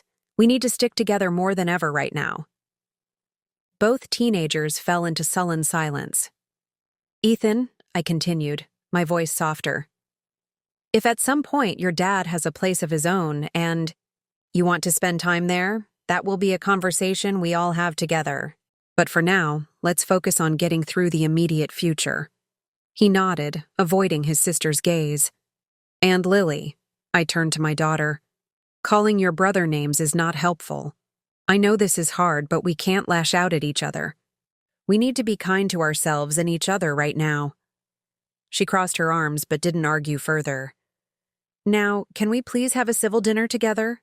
I asked, trying to inject some lightness into my tone. "The sauce needs about 15 more minutes, so you have time to call a truce and finish setting the table." The rest of the evening passed in relative calm. We ate dinner with minimal conversation, the TV on in the background providing a buffer against the awkward silence. After dinner, Ethan retreated to his room, while Lily curled up on the couch with a book she wasn't really reading, occasionally glancing at her phone. I cleaned the kitchen mechanically, my mind drifting to my conversation with Caroline. She was right about the financial aspect. I needed to get a handle on our money situation sooner rather than later. But the thought of sitting down with bank statements and investment portfolios felt overwhelming. Just one more thing on a growing list of painful tasks ahead. As I wiped down the counters, my gaze fell on the family calendar hanging on the wall, the oversized paper one I insisted on, using despite Mark's suggestion that we switch to a digital version we could all access. Looking at the month ahead, I realized how many entries involved Mark, Ethan's tennis match next Tuesday, where Mark had promised to take time off work to attend, the parent-teacher conferences at Lily's school the following week, which we typically attended together, the dinner with friends we'd scheduled for the end of the month. Would he still come to Ethan's match? Would we awkwardly sit together at the parent-teacher conferences, or take turns? Should I cancel the dinner with friends, most of whom were couples we'd known for years? I felt a fresh wave of resentment building. Mark had gotten to make one unilateral decision, to leave, and now I was left to navigate the fallout, to make 1,000 smaller decisions about how to restructure our lives around his absence. "Mom?" Lily's voice startled me from my thoughts. She was standing in the doorway, her book clutched to her chest. "Can I sleep in your room tonight?" The request surprised me. Lily hadn't slept in my room since she was 9 and had a particularly bad bout of nightmares. "Of course, honey." She hesitated. "I don't want to be alone right now." I nodded, understanding completely. Me neither. Later, as we lay in my queen-sized bed, now feeling strangely spacious without Mark's, Present and Lily broke the silence. "Do you think it would have been easier if he had died instead of left?" The question shocked me. "Lily, don't say that." "I'm not wishing he was dead," she clarified quickly. "I'm just wondering if it would hurt less. Because then it wouldn't. be his choice to leave us. It would just be something terrible that happened. I considered her question seriously, understanding the pain behind it. I don't think grief works that way, sweetheart. Loss is loss, and it hurts no matter what causes it.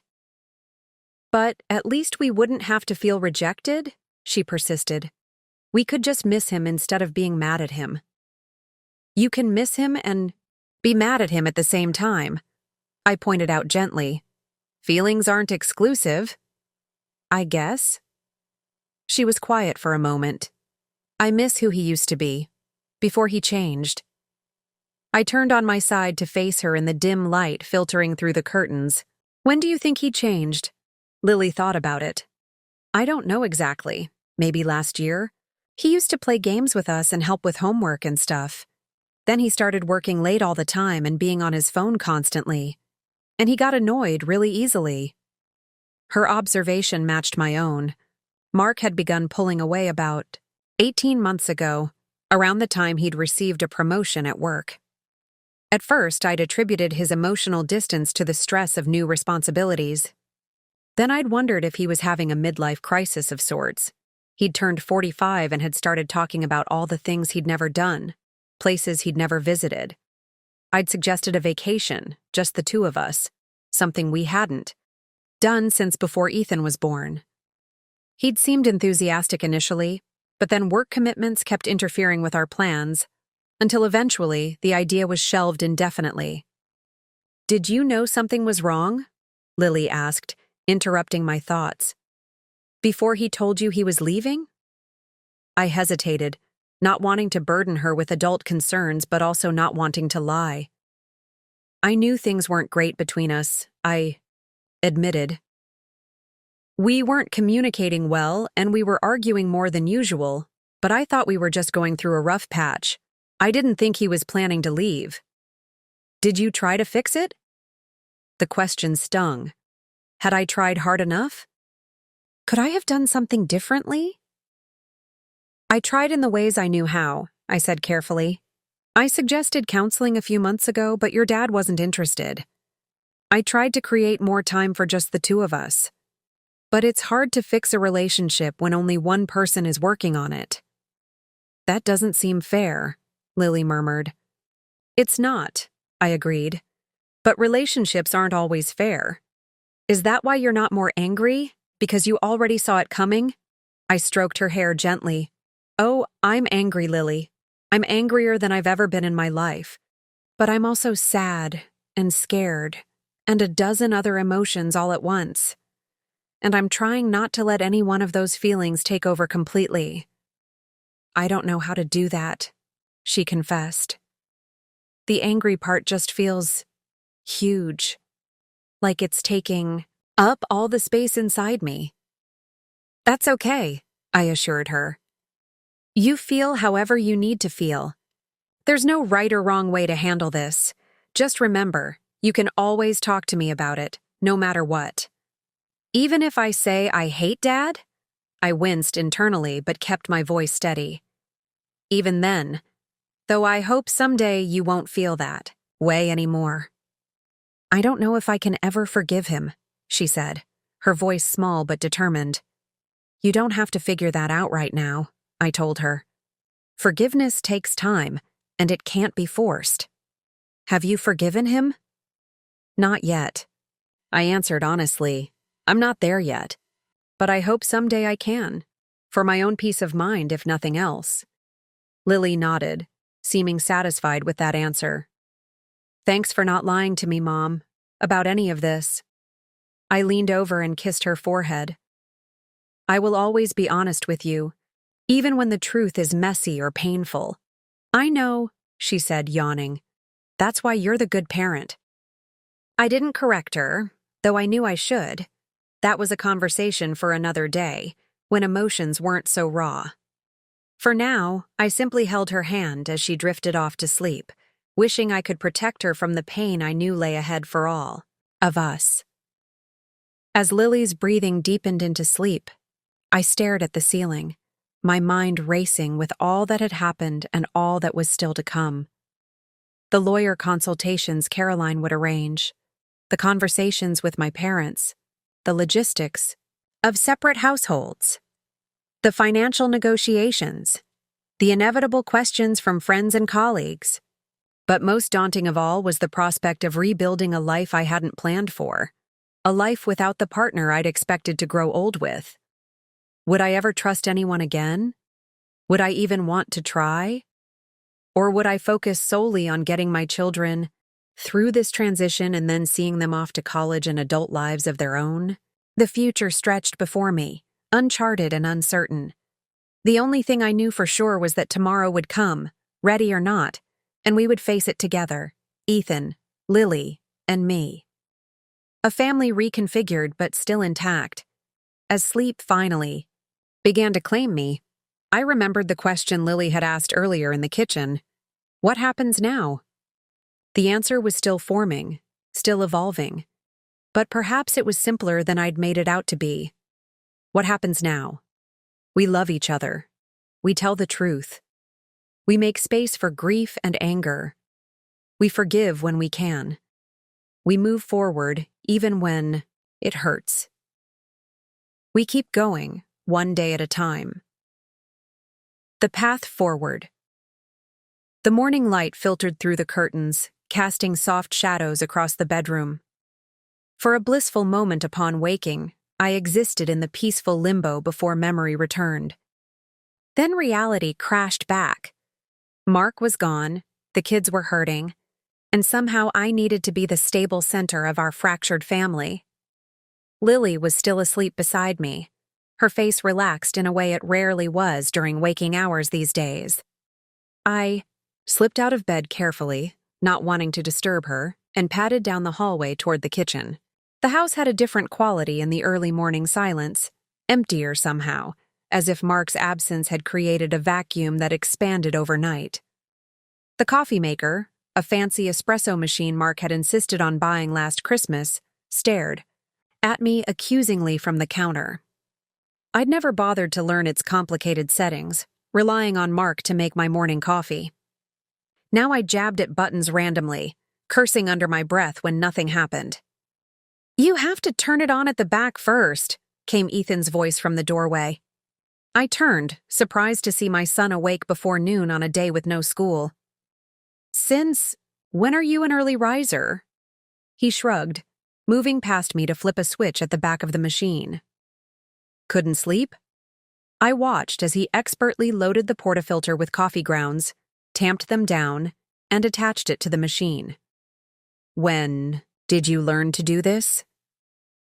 "Dad showed me a few months ago," he said, his voice carefully neutral. "Said someone else needed to know how it worked." The comment hung in the air between us, taking on new significance in light of recent events. Had Mark been planning his exit even then? Ethan pressed a button, and the machine hummed to life. "Do you want a latte or just regular coffee?" "Regular is fine," I said, touched by the gesture. "Thank you." He nodded, focusing intently on the task. I moved to the refrigerator, pulling out eggs and butter. "Hungry?" "Yeah," he admitted. "I barely ate anything last night." I noticed. I cracked eggs into a bowl, whisking them with perhaps more force than necessary. "Have you decided about lunch with your dad today?" Ethan handed me a steaming mug of coffee before answering. I texted him that I'd go, but just for an hour. Told him I have tennis practice after. "Do you actually have practice?" A ghost of a smile crossed his face. "No." I returned his smile, appreciating his strategic thinking. "An exit plan. Smart." "I figured I should see him," Ethan continued, leaning against the counter as I poured the eggs into a heated pan. "Get it over with. But I don't want to sit there for hours while he tries to explain himself." "That's fair," I acknowledged. "Is there anything specific you want to ask him?" Ethan was quiet for a moment, watching the eggs begin to set in the pan. "I want to know if he was planning this for a long time. If it was all an act, you know? All those family dinners and vacations and stuff." The question sent a stab of pain through my chest. I'd been wondering the same thing myself, How long had Mark been going through the motions while planning his escape? I can't speak for your dad, I said carefully, stirring the eggs. But I do know that most decisions like this don't happen overnight. There's usually a long period of uncertainty before someone acts. So he probably was thinking about it for a while, Ethan concluded, his expression darkening. Maybe. I conceded. But thinking about something and planning it are different, and feeling unhappy doesn't mean everything else was fake. Ethan didn't look convinced. Seems pretty fake to me. Acting like everything's normal when you're planning to bail on your family. I couldn't argue with his logic. All I can say is that emotions and relationships are complicated. Your dad may have been conflicted for a long time. That doesn't make it okay, Ethan said, a hard edge entering his voice. No, it doesn't, I agreed, spooning the scrambled eggs onto 2 plates. Nothing makes it okay, but you asked if it was all an act, and I don't think it was. I think your dad loves you and Lily very much, even if his actions right now are causing you pain. The sound of movement in the hallway announced Lily's approach before she appeared, hair tousled from sleep, eyes still puffy. Is that coffee? She asked hopefully. Since when do you drink coffee? I asked, eyebrow raised. Since our family imploded and nothing matters anymore, she replied dramatically, reaching for my mug. I moved it out of her reach. Nice try. There's orange juice in the fridge. She sighed theatrically but went to pour herself a glass. What are you guys talking about? Dad, Ethan said bluntly. I'm meeting him for lunch today. Lily's head snapped up. You decided to go? After what he did? It's just lunch, Ethan said defensively. I want to hear what he has to say for himself. Whatever, Lily muttered, grabbing a plate of eggs. I wouldn't give him the satisfaction. You don't have to. I intervened before the argument could escalate. You each get to decide how and when you want to interact with your dad. There's no right or wrong choice here. We ate in silence for a few minutes, the weight of the day ahead hanging over us. I was dreading the hours alone while Ethan was with Mark, knowing my mind would be spinning with imagined scenarios of their conversation. What are you going to do today, Mom? Lily asked, as if reading my thoughts. I need to run some errands, I said, thinking of Caroline's advice about consulting a lawyer. And I should call Grandma and Grandpa to check in about tomorrow. My grandparents or Dad's? Lily asked. Mine, I clarified.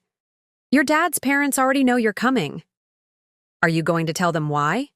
Ethan asked, pushing his eggs around his plate. I sighed. I suppose I have to. They'll need to know what's going on, especially if you're staying with them. Grandma's going to freak out, Lily predicted. She wasn't wrong. My mother had very traditional views about marriage and divorce.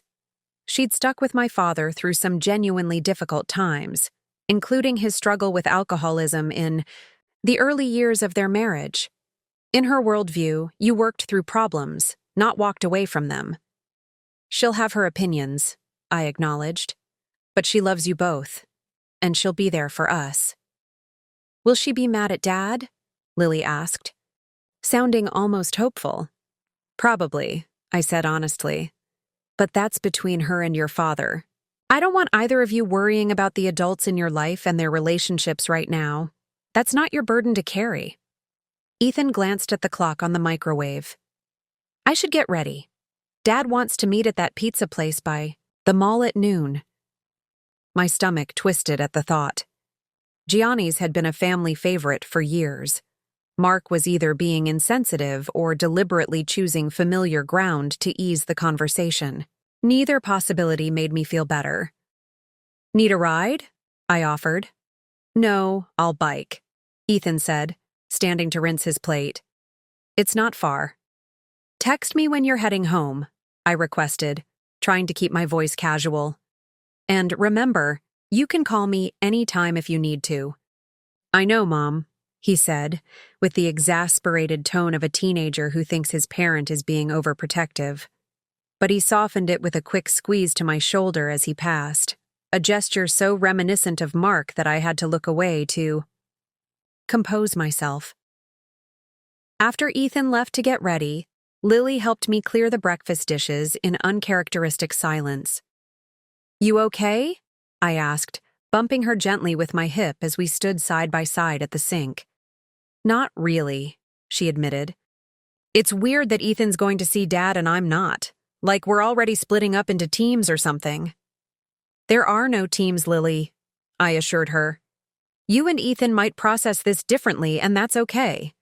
You might feel ready to see your dad at different times, and that's okay too." "I guess," she conceded, but didn't sound convinced. "What are we really doing today? You said errands, but you had that look on your face." "What look?" "The one where you're not telling the whole truth," she said matter-of-factly. "You get a little wrinkle right here."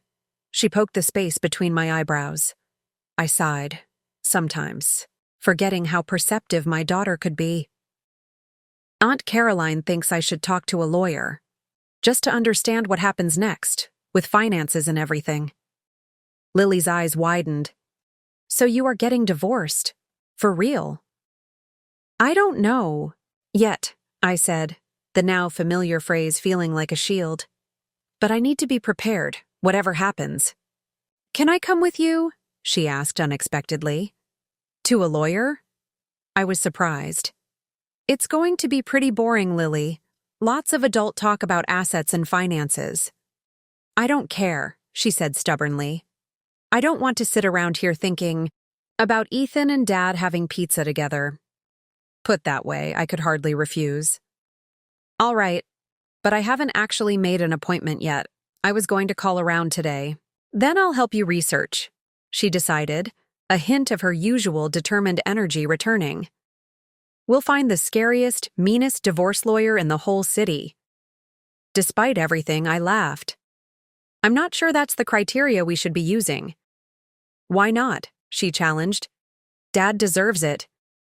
"Because regardless of how I feel about your dad right now, we still need to work together as your parents," I explained. "And an adversarial divorce would only make that harder." Lily made a face. "You're too nice, Mom. If I were you, I'd be plotting revenge, not worrying about working together." "Well, thankfully for everyone involved, you're not me," I said lightly, though her words had struck a nerve.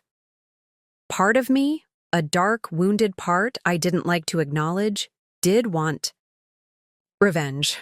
Wanted Mark to suffer as I was suffering, to feel the same gut-wrenching pain and disorientation. But what would that accomplish, beyond more pain for everyone, especially the kids? "Let's focus on finding a good lawyer who can help me understand my options," I suggested, steering us back to practical matters. "After I call Grandma and Grandpa." "Good luck with that," Lily muttered, but followed me to the living room where my laptop sat on the coffee table. The call with my parents went about as well as expected. My mother cycled through shock, disbelief, anger, and finally a grim resignation, while my father mostly listened in solemn silence. To her credit, Mom kept her more judgmental comments to herself, focusing instead on practical matters like the kids' stay and whether we needed any financial help.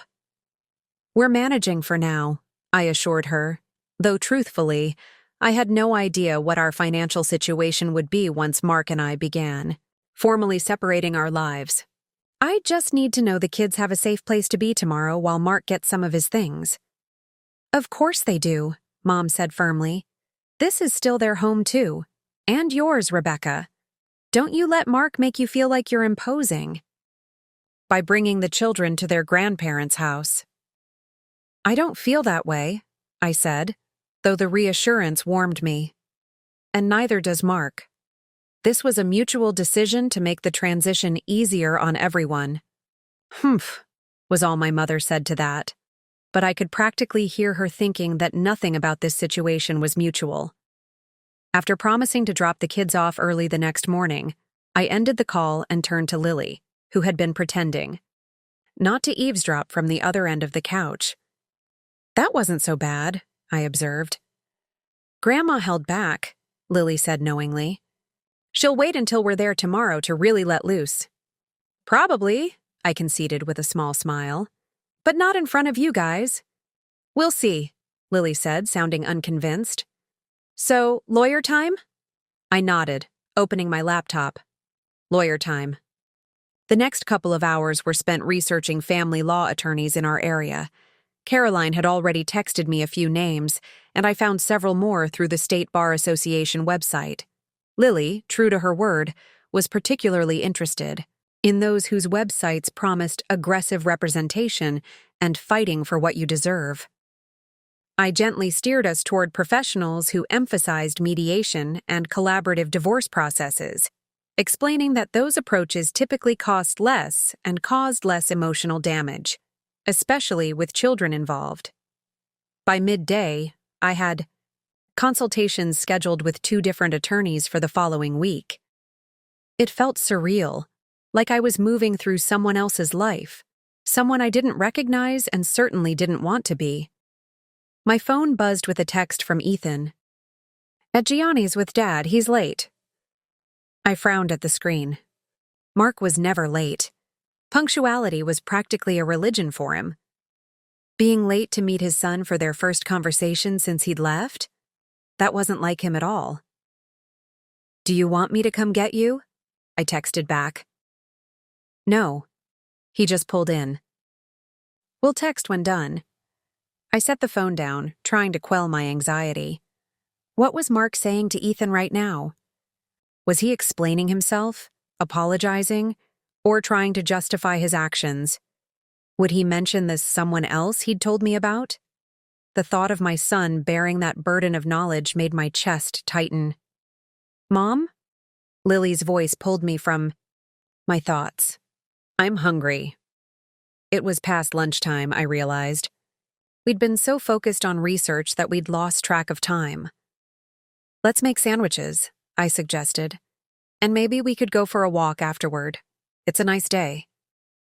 Lily agreed, and the simple act of making lunch together, her toasting bread, while I sliced turkey and cheese, provided a welcome distraction from thoughts of Mark and Ethan. As we ate at the kitchen table, I noticed Lily repeatedly checking her phone. Everything okay? I asked. She hesitated before admitting. I texted Ethan to ask how it's going, but he hasn't answered. He's probably still talking with your dad, I reasoned, though I'd been fighting the urge to check my own phone every few minutes. He'll respond, when he can. I know, she said, picking at the crust of her sandwich. I want to know what Dad's saying, if he's being honest or just making excuses. Your brother will probably tell us when he gets home, I said, though I wasn't entirely sure. Ethan had always been more private than Lily, processing things internally rather than talking them through. She nodded, then asked abruptly, Do you think he's living with her? The other woman? The question caught me off guard. I don't know, I admitted. He didn't tell me where he was staying, just that he had a place. It's probably with her, Lily said bitterly. That's what usually happens in movies and stuff. The guy leaves his family for some other woman and moves right in with her. I wasn't sure how to respond. The same thought had crossed my mind. The possibility that Mark had established a relationship solid enough to move in with someone else while still married to me. The idea was like a knife twisting in my gut. We don't know that, I said finally. And speculating about it doesn't help us right now. Don't you want to know, though? Lily pressed. Don't you want to know who she is and what she looks like, and why he picked her over us? The raw pain in her voice broke my heart. Oh, honey, I said softly. Your dad didn't pick someone else over you. Whatever's happening between him and me, or him and anyone else, has nothing to do with his love for you and Ethan. But it feels like he did, she insisted, tears welling. In her eyes. He chose to break up our family. He chose to make everything different and hard and awful. I moved to her side of the table and put my arm around her shoulders. I know it feels that way, and you're right. Your dad made choices that have hurt all of us. But I need you to believe me when I say that you and Ethan were not the ones he was leaving." "How do you know?" she challenged, wiping angrily at her tears. "How can you be so sure?" The truth was, I wasn't sure of anything anymore. Mark's departure had shaken my confidence in my ability to read him, to understand what he was thinking and feeling. If I'd been so wrong about the state of our marriage, what else had I misinterpreted? But looking at my daughter's tear-streaked face, I knew this wasn't the time for expressing my own doubts. "Because I've known your dad for 24 years, I said firmly. "And in all that time, the one constant has been his love for you kids. That doesn't just disappear, even when everything else changes."